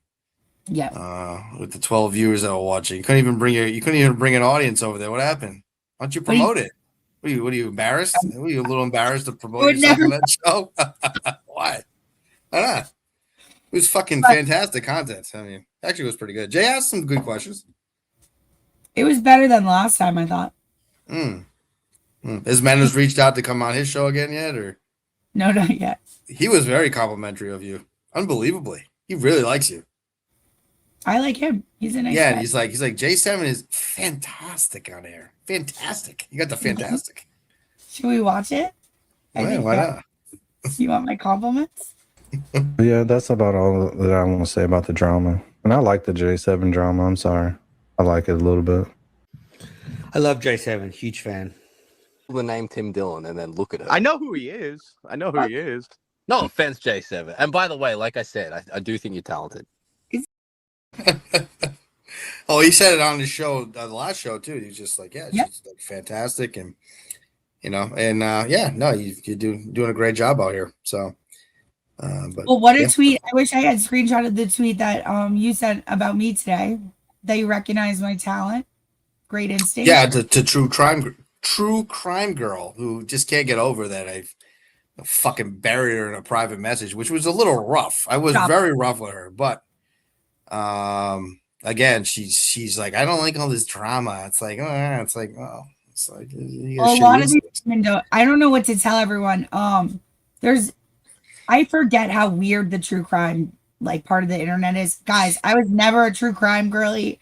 I'm just here to have fun. So I'm sorry if you don't like the drama. Don't come here then. You know what I mean? We're just having fun. I like the true crime wing of the internet. Why? I enjoy it. They're insane. I'll tell you what's in my. I'll tell you right now what I have for my Apple Podcast. Well, we should go over the new Scott. By the way, I've always known Scott Peterson is innocent, but there's a new documentary out about it. Yeah. He's very weird. I think it kind of hurt him because he was so fucking weird. When you look at the evidence of that case, it could go either way. Like the Menendez brothers are another one that was like kind of like, you know who those guys are? Yeah. Yeah, they killed their parents. Dad diddled them. He diddled them, but when they killed the parents, they were 21, like or something, right? It's like they weren't getting diddled at 21, like, you know what I mean? You know, I think it was on Kirk's show they were talking about it, and like, it's like, well, it's like at a certain age, like that's not happening anymore. And they also shot their mother, like fucking killed their mother. Yeah, so crazy. And Scott Peterson for the chat. Hey, FYI, do you understand that 3 other pregnant women went missing and killed in the same exact way Lacey was, in the same area within the same 6 months? Scott Peterson is innocent. I don't think he is, but I you know, did you think OJ, by the way, OJ didn't do it either. It was his son. You idiots. You're all stupid. You're all dummies. Big dummies. Yeah, it was his son. Yeah. OJ was a piece of shit. I mean, the worst of the worst. I mean, the guy was chopped the fucking woman's head off, and then he's like talking in public. Like, I don't know how you could even get out of bed. If I killed somebody like that, I couldn't even move. The guy was like totally normal the next day. Like he's like fine. Like, Jesus Christ. You know what's crazy about that case? You know what's really, if you want to talk about a little case stuff. Case lore. So that trial went on for what, like a year, right? If you go back and look, the actual verdict took 3 hours. Yeah. That's weird, no? Of a case that was a year long and a fucking 3-hour verdict? That's crazy. That's crazy. Well, so I have for true crime, I have Sword and Scale. You ever listen to that podcast? Yep. Great podcast. Great podcast. Mike Dubois, whatever. I have Crime Junkie. You like Crime Junkie? Mm-hmm. Casey Anthony didn't do it either. It was the dad. Are you guys all stupid? Crime Junkie's great. And I have The Case, another great podcast. The Case, Kirk Minahan. Kirk Minahan. Yep. Stuff. Elite. And that's it. I got 3 of them there. 2, 4, 6, 8, 10 podcasts. 3 of 10. So I like them. I listen to them every week. My favorite ever is not the podcast, but the Netflix, the Making a Murderer. Do you think he was innocent too? Of course he wasn't. Yeah, I mean, okay. Of course he is. He didn't do that. Yes. There was he didn't do it. Killer in the woods that killed Teresa. Duh. Yeah, that's what happened. And the poor nephew, Brendan Dassey, the kid just wanted to the go nephew watch. put it together. The nephew actually, like his the retarded nephew. The retarded nephew just to watch WrestleMania with his kitten. The poor kid. Let him out of jail. What's the problem? That's how scared that woman was, fucking in his fucking dirty fucking back, like in his like what was it, like a tow yard, right, or something. This fucking woman's getting this guy just fucking. Oh God, sick. Gross. You know what was fucked up about him though? He went to jail for like what, 20 years or something? It was like a long time. He was in prison for rape he didn't do. Right. That was Stephen Avery. And then he gets out, and you'd expect me to believe within a year he murked some girl? I don't think so. I bet you don't think Adnan Saeed didn't do it either, right? Adnan, did you listen to that Serial podcast? He is a towelhead, so. No, he did. You know, the cops called him on the day the girl went missing. You know what? He just. Just a regular day, he just a regular day, dude. It's a regular day, and I don't even think much about it. So no, you fucking went in the parking lot and choked her to death and fucking strangled her and put her in the trunk. What's the problem? The crazy part is the first trial, he was basically going to get off because that guy Jay was like looked more guilty. Dude, that guy Jay knows something. No, he was fucking helped him, But when the second trial, or maybe it was the first trial, was it the first or second? Something that guy said actually stuck with me though, and they said it, I think in the podcast, or maybe it was there was another woman who did another podcast about it and kind of broke down, like she was on that guy's side trying to prove him innocent. Yeah, very good. The lawyer girl. Yeah, that was the better. That was a better. Very good. very good. But when you break it all down, the only person that could have done it was him. Like he really other him or her boyfriend, that guy that Tom, what was his name, Tom or whatever the fuck guy she was dating. Could have been. But he said when that guy walked into court, he looked at him and said, "You're pathetic." Ooh. And that right there tells me kind of like, okay, like he wasn't like, well, why'd you do this to me? Or like, what the fuck? Like, he's like, you're a fucking piece of shit. You're pathetic. You know, like we were supposed to stick together. And, yeah. That was crazy. He definitely fucking did it. I mean, not even a question. I don't think he should spend the rest of it. You know, he was a young kid. He was obviously couldn't handle rejection, but what about Alex Murdoch, who definitely didn't do it? Are you guys idiots? There's no way he could have taken both shots with 2 separate shotguns. Are you guys stupid? Hello? Oh, none of these people did it. Was that the same story of like his son like drove the boat and killed those people? Was that the same? Yes. That was the same, right? Yeah. Oh. That was pretty wild. Papa. Great series. Great series. I love that shit. I do like it. It's very good. Did you watch the Staircase? That was good. Oh, dude. Wait, did you watch the Jake? I think we talked about that, right? Miss Jess MB, I'm putting this up for you. Did you watch this Jakes like I told you to? What was it? The Jakes? No, I didn't watch it. Where the guy what's Bob? What he's killed 3 people. What you have to go watch it and then we'll talk about it. But that's that Jarecki, Andrew Jarecki directs. It's like a 6-part series on HBO. And at the end, they're doing the final interview, and the guy Bob is he's still mic'd up and goes to the bathroom, and like he has this weird tick where you can hear his throat going. And he goes, "Well, you definitely did it. They caught you. Wow. He's dead now." I'm gonna have to go watch it. The Jinx, I'll write it down. How's your mom doing? Marsha? Yeah, how's Marsha doing? We haven't got any videos. You've been slacking on that. We haven't seen her on the show yet. We had a death in the her best friend's son-in-law lost his I told you that, I thought. Lost his battle with cancer a couple weeks. I don't think you told me that. Her best friend's son-in-law? Yeah. Okay. Oh wow. So she's been up in Vermont. Oh, you know what? You kind of mentioned the Vermont thing. I remember that. When's she coming back? Jody Arias. You guys, I don't know what to tell you. It was the ninjas. It wasn't Jody. Didn't you hear her story? It was so convincing. The ninjas came in and killed the guy. Jody Arias. Yeah. Oh. Where are we with this other trial? Has it progressed? I haven't seen any. Is it? Oh, it's going to start again tomorrow. Oh, for the one she's Jessica's covering. Yeah. Back to the grind. Back to the grind. Yes. Yeah, I do like those documentaries. I do enjoy it. Those are good. The Staircase was great. I never like the guy where he ever says the owl killed like fuck are you talking about, sir? Lori, it's crazy that some of his kids didn't back him and some did. I couldn't believe the people that backed him. I'm like, are you fucking serious? Did you see that hallway? Dude, it was a fucking bloodbath in there. So crazy. So crazy. He's like, the investigators came in. They're like, this doesn't look like a fall. Oh no, it didn't. It didn't look like she tripped and fell down the stairs. There's fucking blood all over the fucking place. That was like he took a bat to her fucking head. That's crazy. Lori Vallow is going to be the captain on the boat when the great flood comes. So there'll be no Lori Vallow slander in this chat. She never did a thing.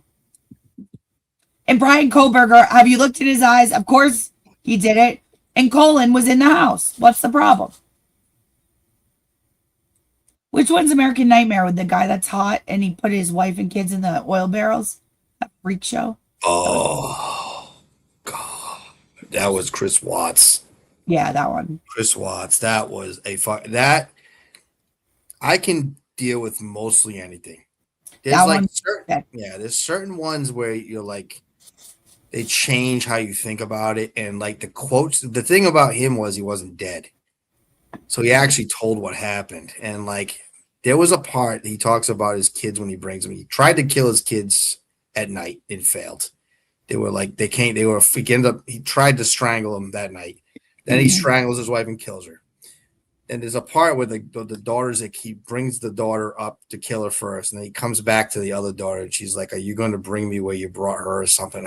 Dude, I couldn't fucking breathe. Like, it's just like, it's just so sick, and like the way they talked about, the way he talked about how he put him through the grates, and it's just like, dude, you are not, like, why you're alive is baffling to me. And then You there's just kill these people. Exactly. Then there's defenders of like Chris Watts' innocence people. They should kill those people too. I mean, no big deal. You know, the waste of life. They try, well, of course, they try to say that Chris Watts is innocent because the wife was mean to, like, basically emotionally abused him so much that she forced him into what? Killing his wife and kids and putting him in an oil drum? What in the fuck? But those people are filth. You know what I mean? That's like, you know, that the kind of people that are like that. It's like a Val or something. You know what I mean? It's like a Valerie. What do you think? Like an Alex Jones. Like an Alex Jones. Well, I mean, yeah, just as almost as bad. I mean, that's a crazy one. Trying to think of other ones that really stood out. Where I was what about Lindsay Clancy? Lindsay Clancy starts back. That's pretty bad too. You and I have talked about have you changed your opinion at all after hearing some of these bleeding hearts? Not at all. I heard people have said to me, like, it was a cocktail. I think it was the bobbing for apples. I don't know where she's gone. She disappeared. Oh, she came back today. Did you get rid of that account, or are you still running it? I don't. I feel for her, but like, I can't live in a world where that's not a murder and not convicted. I don't give a fuck. I don't want to hear. I don't care. Like, well, you and I didn't get into, like, so we talked about it briefly the last time, or whenever we last talked about it. A lot of comments from people saying you and I are really not empathetic. We can't understand anything ever. Mm-hmm. That's incorrect. Kate and I understand perfectly. It's that we're skipping through the entire back and forth discussion and landing at the end point, which is you can't set a precedent for society where if you're mismedicated, your behavior is excused. Especially when it's like, I can excuse some stuff, but I can't excuse the murder of 3 children. That's what I can't excuse. Like, there has to be a line, and I mean, I understand where people are coming from. I get it, but like, I'm sorry. Like, it's not even personally at her. It's in general. And also, you can't let that slide. The woman's not there in her mind anymore. It doesn't make a difference. Give her the needle and get rid of it. Like, it's a waste of taxpayer money to even have the trial, quite frankly. Yeah, because the truth is, like, you could look at that and say, hey, like, all you got to say is you took a bunch of these medications and kill your kids.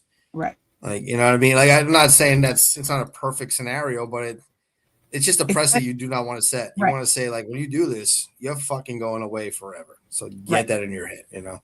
And it would take a crazy motherfucker. I mean, but they're crazy people out there. Like, not everybody's going to be like some postpartum situation. Some people are just psychopaths, and they just want to kill people, and they have no remorse. And it's like, well, you don't want to give them any extra ammunition because some of these people are really smart.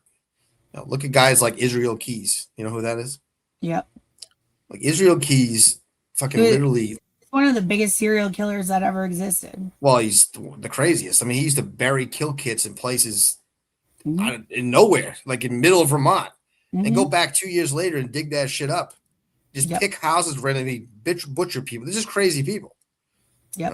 I just don't. I don't want to set any precedent when you do something of that nature. And there's some. I feel bad for her, but I have empathy for her, but it's not that much. Thing that stuck with me the last time of like that. There's a little piece of evil. The evil exists within you, whether with or without the medication. Yeah, I agree. Yeah, I think you have to have something really fucking wrong inside you to do it. I'm not going to fall for the. And look, there's the people that are like, well, they're medical professionals, they know, but not everybody that takes a fucked up cocktail of psychotics kills people. They just don't. It's not the first time somebody's been mismedicated. Right. It's just not. So it's like, it's just crazy to me that people would ever defend this. Like, are you fucking okay in your head? That these little kids watch their mother fucking take her hands and fucking choke them out to death. And quite frankly, postpartum. Like, what are we doing? a bunch of women have postpartum depression. They also don't strangle their kids. That's also not an excuse. I don't want to hear it. Yeah, and I don't think I think she was fucked up. I really do. I don't think she was in her right mind. I don't. Right. I don't care. And quite frankly, the husband ought to have a little criminal liability for not supervising. You know, there's a lot of ways that it could have been prevented that weren't, but ultimately she's the one who did it. Yeah, I can't live in a world where that's not the case. That's all. And she may get away, and she may end up in a hospital, and it is what it is. I mean, but I think it's wrong, and I think her husband, you know, Her husband, he's coming. That guy's weird. I mean, everybody should feel that way. Like you shouldn't be okay with. I shouldn't say like nobody's okay with it. I think it's like saying she should go to a hospital for what reason? There's no way to fix her. I don't get it. What does it matter? The prison is her own brain. She doesn't know whether she's in a hospital or jail. What difference is it? It's an affront. Listen, it's a waste of taxpayer money to have the trial, and furthermore, then you run into the danger of setting a precedent that we don't want as a society. So, but it's a psychotic break, Belinda. I appreciate you, but doesn't matter. Like, you're not allowed to have a psychotic break and strangle your children. It's still a problem. I mean, I don't get the point of that. Like, I don't get your point, Belinda. Like, I don't. I get it. I understand what you're saying, but why is that okay not to put you in prison? Right. Why? Like, I don't agree with that. I just don't. I don't want to hear about medication problems and that you killed the kids. I don't give a fuck. Like, that's not okay. That's prison. Guys, you guys probably think Casey Anthony did it too. It wasn't. It was the dad. Duh. You know nothing. She got away with it. Unbelievable. Great defense. I think she's got like an OnlyFans or something. She really? Okay, everybody has a fucking OnlyFans. I saw that there was some rumors about Drake and Sophie Rain. You see that? Somebody said that Drake I don't know who Sophie Rain is. You keep mentioning Sophie Rain. Oh, she's like a internet porn girl or something, but okay. She does like OnlyFans, but she's like a virgin. And then there was something about Drake like offering her $2 million to take her virginity. Drake the rapper? Drake the rapper, yeah. And then I saw something that he injects like something in his dick to make it bigger. You heard this? Really? Like wider, like more girth. Yeah. It's nice to have money. Yeah. I mean, whatever floats your boat. People are fucking crazy. When does B Diddy get out of I don't know. He shouldn't. He's a fucking weirdo, huh? Guys, absolutely the dad did it. Guys, I can't with you guys. This chat is what a delight this chat has been tonight, huh? Yeah, well, it's a great chat. It's a great chat. How's Connor doing? We're not gonna let him up, right? No. He's on just for tonight. Connor, you're on a 1-day timeout. I heard you're not allowed to do Jake hate and let me find out about it and then want to come up on my show the next night. What do you want? That's true. That's Angela's right. Diddy did get in a fight. There was a fight in prison. Mm-hmm. He almost died. Got stabbed. No, an unbelievable story though. I mean, I don't know if you follow 90s rap, but him on the come up is he is the one that found Jodeci. Mm-hmm. That's unbelievable. And a lot of people. Yeah, Biggie Smalls. Yeah, nah, Diddy is just a creep of epic proportions. How he only got, what do you get, 5 years or something, or 2 or I think he's gonna serve like 3 or something. Like he'll be out. I think. Wow. Well, they overcharged him. They wanted all those RICO charges. Yeah. They didn't get a single charge for Brian Walsh. That sick motherfucker. No relation. Isn't that the guy that Turtle Boy was in prison with, right? Didn't he mention like he was in it with him? He stole the paper. He was a great criminal. He really, took his time and really was meticulous. My favorite part is about Brian Walsh is he's an art thief. He was an art thief before he killed his wife. So there's that. Oh, these people are nuts. All for money. Dude. I wouldn't do it for money, What would you do it for? Love? Well, I'll tell you it was a crazy story. I'll tell you right now. It's interesting. Okay. Lay it on. When I worked at Fiorella's right next to your house, I was a chef. Yeah, I was a chef there.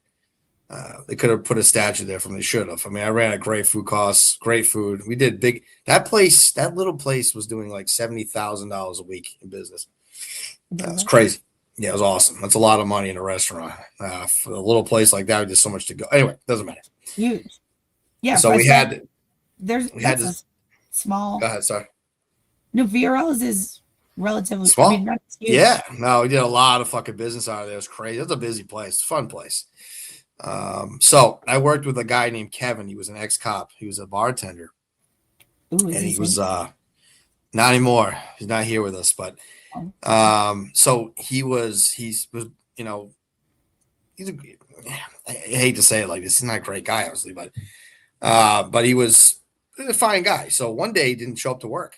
So we're like, where's Kevin? What happened? Just called out. He never called. He just didn't show. And I'm like, that's weird. I mean, he's usually here all the time. He was like this fucking really hardcore Irish guy. And so the next day we find out he fucking killed his wife and killed himself. He shot his wife, killed her, and then killed himself. So it was fucking crazy. So I'm like, holy shit, this is nuts. This is a crazy story. So we're like, all right, we're gonna go to the I was like, fuck, we're gonna go to the wake. So he does the fucking wake. They do the wake for both of them in the same building. The wife that got shot and killed, the mother of the kids, and him. So on one side of the room, it's the family. Like all the families on one side, grieving, like it's fucked up, obviously, like both their parents are dead. And so we go through the line, and on the other side is Kevin, and nobody's over there. So I went over there because we worked with them, and I'm like doing my condolences, and I'm like, this is so fucking strange. Yeah. Jesus. Yeah, it was nuts. It was the funeral parlor in Newton. I think it was in Newton. And like they had them both in the same building. I mean, the tension in that fucking room was crazy because they were like his brother, his family. The fucking plan there? I don't know.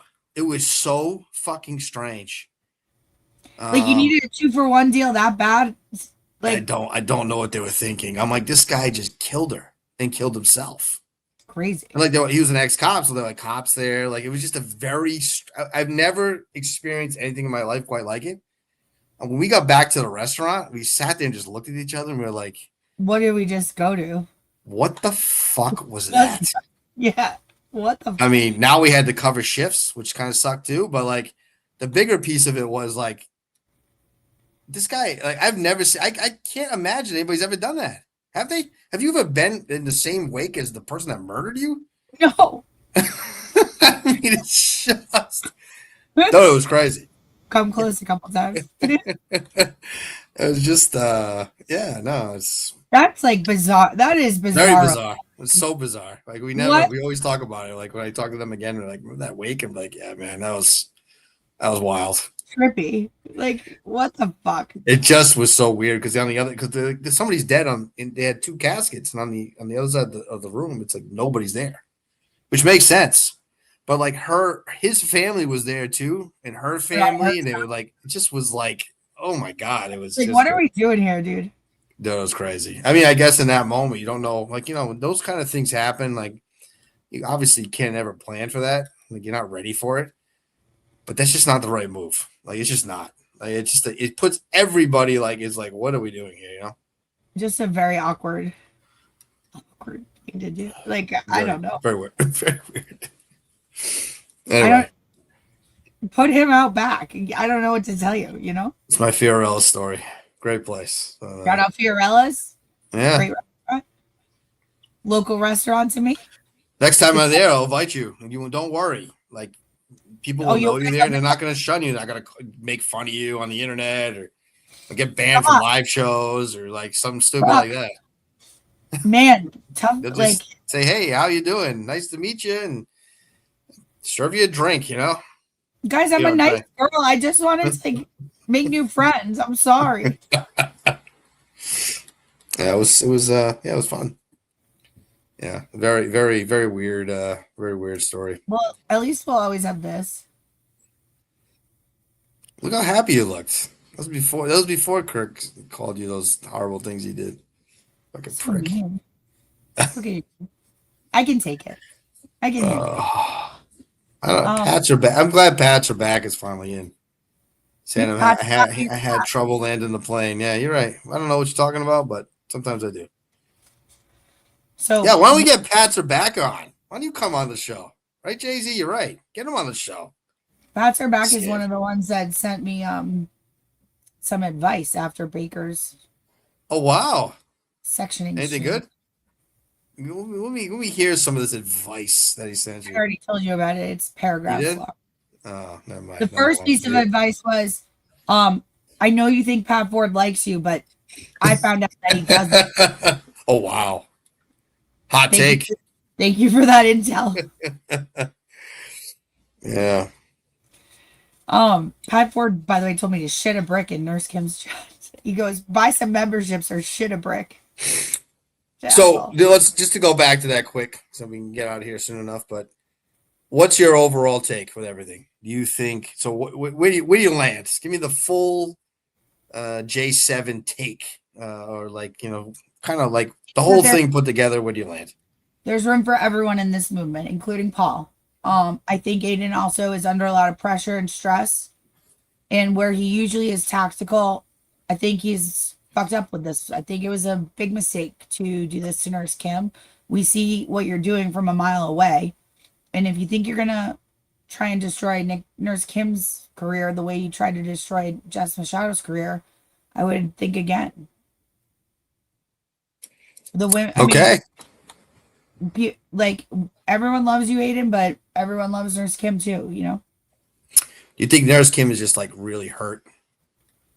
Like she seemed kind of hurt today. Like she was just like, I know she was doing the tough thing, but like, I think she just feels like really like just let down. I think she's more than hurt. I think she's frustrated. Yeah. Okay. I think she's fed up. I think this she didn't deserve what he did. What do you think's next for Montante? Do you think he's gonna stay quiet, or does he come out and all guns blazing on a live stream? Could happen. I support whatever. Wait to see it. When I went back, love that. I went back and watched so much Montante content today because Mr. Minahan pointed like I am watching everything ever that existed because I'm never gonna get called out again for not being a fan. Get real. But the old Montante content is premium stuff, elite, the best, hilarious, best. That's how you got on the show. Montante's World got him on. He was one of the first people to come in studio. Was he? Yeah, one of the first like fans. He's like, oh, that Montante guy, I kind of like him. Montante had a call in. I don't know. I heard it recently. There's an account called KMS Historian. And he like posts all the old old clips and stuff from the account. And it was like, I think it was on his, I'm not sure, but it was like the first Montante call in, and Kirk was like, fuck you, buddy. You're a fucking drip, And that was pretty funny. And then to think like now Montante is like almost basically part of the show.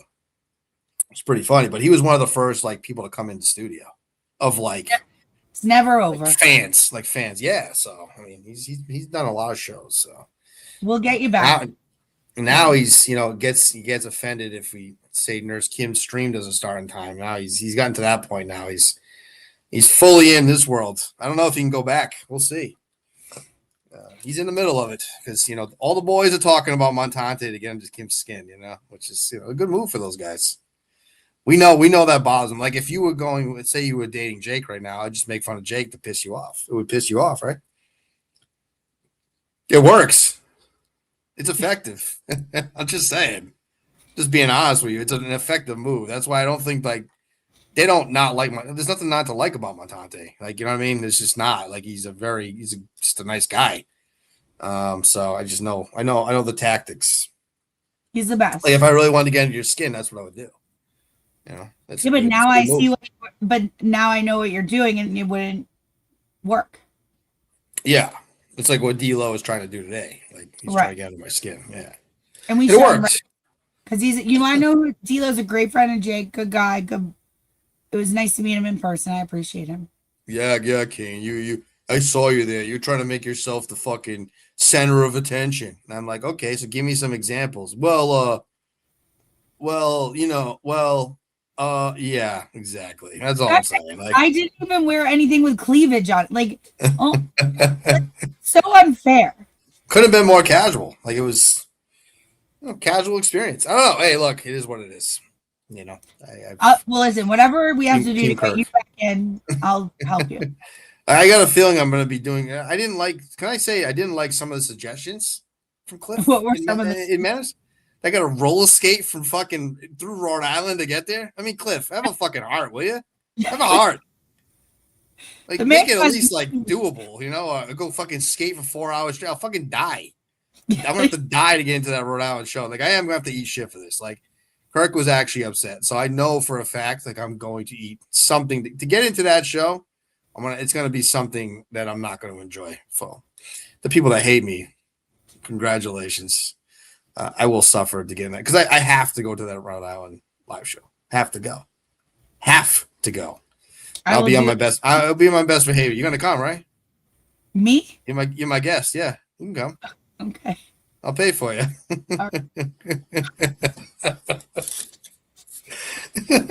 He probably won't bust your balls about it or anything. He probably won't say anything. No, it'll probably go over just fine. Well, the next time you go, then people are gonna definitely come at you a little bit, right? Because they're gonna be like, "Oh, here she is," you know. So. Well, whatever. Who cares? How could it get worse? How could it get worse, dude? Do you know what they're doing now? Just to bother me, they're letting Messy Jessie host spaces and pretending to like her. That is sad. I mean, who is on these space there? And she said, I've been in a couple. She'll never let me on. As soon as I go on there, she just kicks me off. But she likes to do spaces with no drama at all. It just doesn't fit her character. I mean, she says that she doesn't watch any of my content. Her entire feed is about me daily. She's an insane person. She's hitting on John Rock. Her and John Rock are doing sex talk at night. Oh, John. Buddy, Johnny Rocker. Don't do it. You won't get out of this one. This could be an ugly one for you. Rocker. We're all gonna know who you are, John. We're all gonna know who you are. Hey, John Rocker. I'm very happy for you to have my sloppy seconds. I don't need your shit, bitch. I'm not gonna watch your. I saw Jake snatch of your shit, and that was a. I haven't heard that voice in a while, but I like that one. That was an all-time show. She's been on her best behavior. She's been on her best behavior. What? It's gonna come out in the next night. It's like at the factory where we've had, 15 days since our last accident, buddy. It's coming tonight, tomorrow. She's on the verge because last night they were in a spaces, and I was just listening, and then she came in and they pulled her up to speak. So I had been refusing to speak. As soon as they let her up, I came up. She went right back down. She got then she was she was commenting under the spaces. J7 slander. Oh, wow. She does love you. That's her love language. I don't know whether to be flattered. She's my biggest fan. She is. She does love you a lot. Well, John, be careful. You can't trust this woman. She's a psycho. Even Pat Ford has said she's a psycho. Casey Lars knows Kira has listened for 4 hours to Messy Jessie explain why she's basically not obsessed with me, but also obsessed with me. Yeah, she wants to make me into a lampshade. She said it many times. You're her content. I mean, what else do you really need? Make no mistake. Yeah, you are my content. You are my only content. Where's your? It was like a million years ago. Hey, Steve from Gloucester.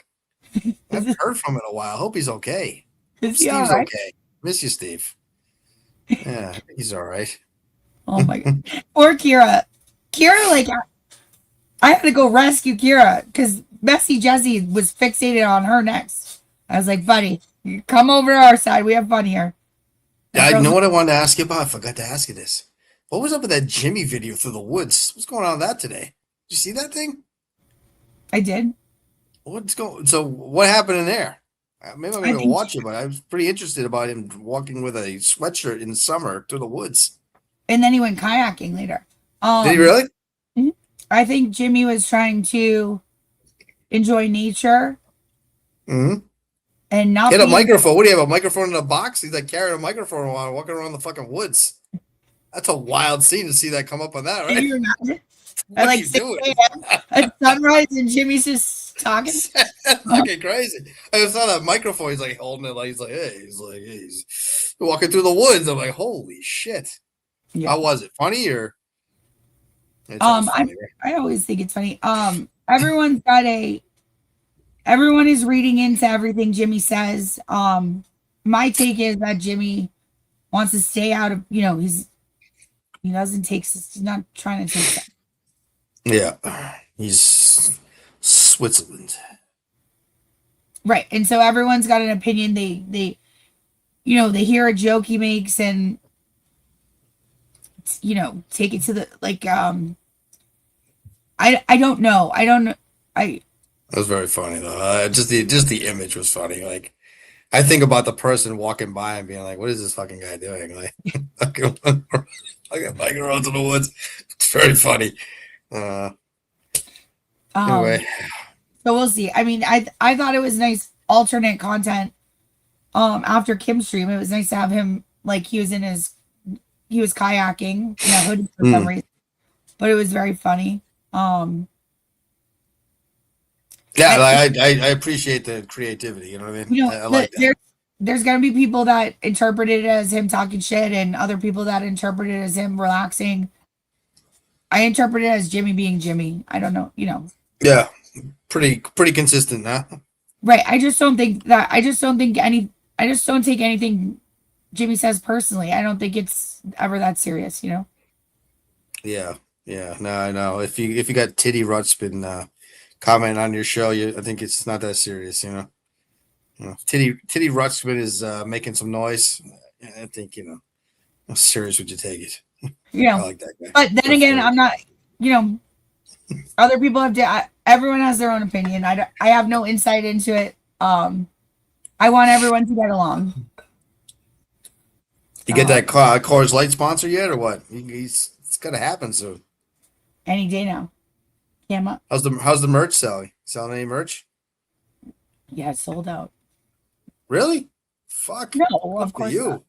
Nobody's buying any merch. You never know. Crazy. But right. being said, go buy a Sad Dad shirt for Kate. Yeah, it's a good shirt. Yeah, it's really funny. How's Jolene? I haven't heard from Jolene at all, but we can get out of here. But it's like, has she been doing a stream last night? Making fun of the usuals or a different, like a Big Brother?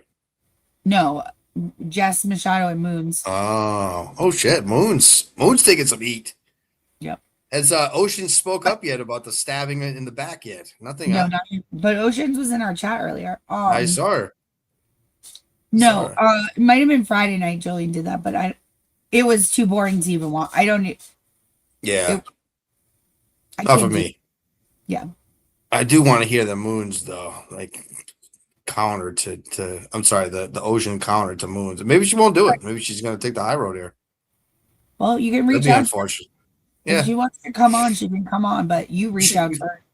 All right, I'll read it out. I mean, definitely we should bring her on. I would love that. I would think she would say it for herself, but if she doesn't want to, wants to come on and talk about it, that's exactly what I want. So yeah, I'll reach out to her. Absolutely. Sounds good. Yeah. All right. We didn't get to any of my other shit. Anyway. We'll save it for tomorrow. Yeah. Yeah. Tomorrow. That's all I got. What other shit did you have? Like anything that stands Well, out? I had like clips and stuff. All right. Yeah, we're 2 hours and 18 minutes in. I mean, none of these people want to stay any longer. Do you guys? No, we're not gonna do you it. guys want to stay? I'm just saying that. I don't know. I have like so many thoughts about that. I don't know what to think. Like, I feel bad for. I want everyone to get along. Yeah. Yeah, I know Jessica had a pretty fucking rough thing about him today, right? She's like, basically, what did she say? Like, it was actually, hold on. If you're still friends, like if you're no longer friends with him, you've got morals. If you're still friends with him, you have none.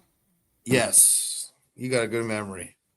That was keeping yourself in the mix here. Yeah, it's interesting. It's interesting. Hey, look, the top content creators are going at each other in this world. And hey, look, we're here to talk about it. So yeah, but more tomorrow. Guys, it'll all be okay, or it won't. What can you do? Anyway, everyone, have a wonderful Sunday. Don't take any wooden nickels. Casey Anthony didn't do it. OJ Simpson didn't do it. Scott Peterson didn't do it. Stephen Avery didn't do it.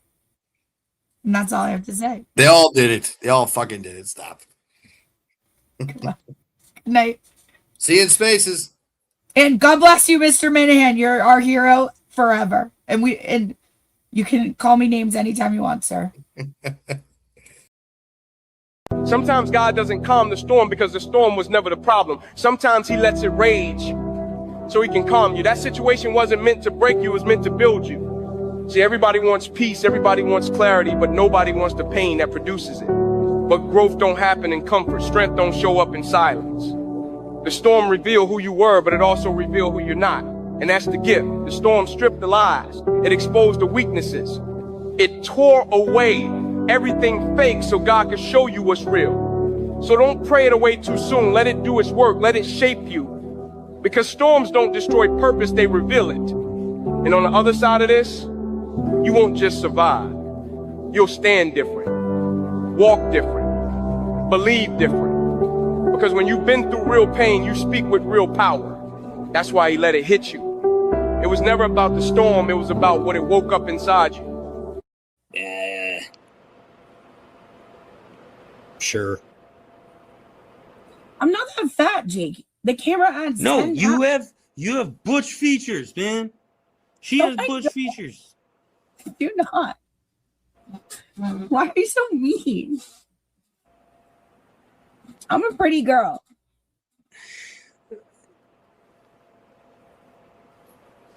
You're frozen. Yeah. Fuck you.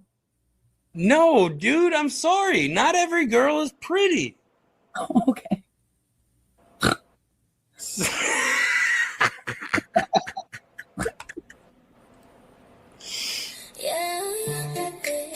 This is the best song. This ain't for everybody in the borough. Just one loud rabbit. You know who you are.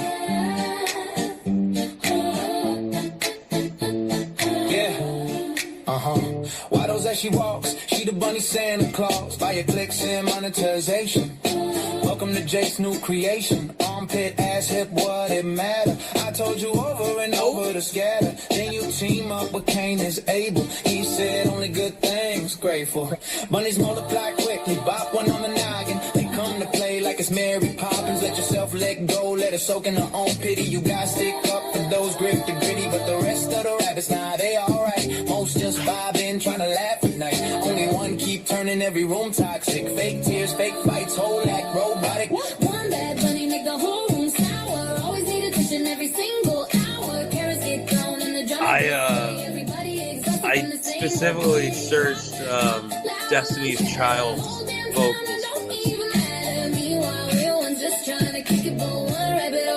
I don't know why. It ain't the burrows, one damn clown turning every little joke into a meltdown. Everybody else just caught in the storm while she keep feeding off attention. One rabbit running circles in the city, weaponizing guilt and drowning in pity. They deep posted sympathy tricks, whole personality built around clicks.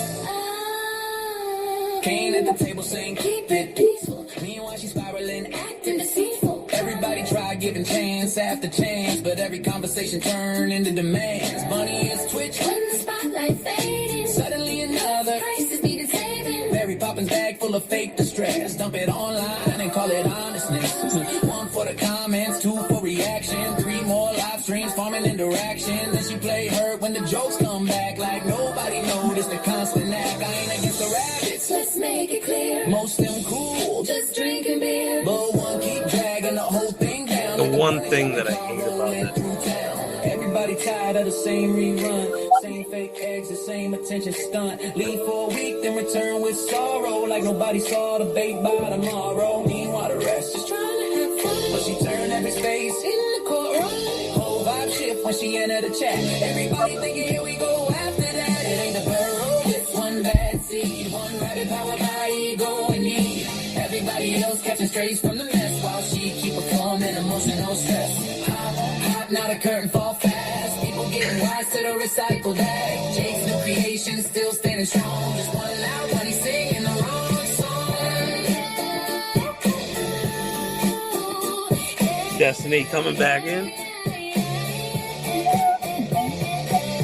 That's not Beyonce. Is it Kelly? The one they fired? Both. It's not Beyonce. Whoa. Fired. It's a good song. What do you want me to say?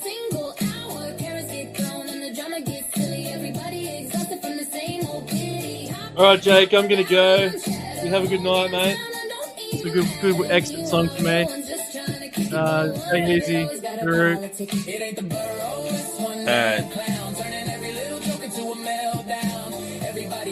Alright, it's a good song. Alright, yeah, I get it. Yeah. All right, you got me. You got me, okay? It's a good song. Not good enough. Oh, good. All right. Another new one's coming? No. I feel like I shouldn't be here. Thank you. Why?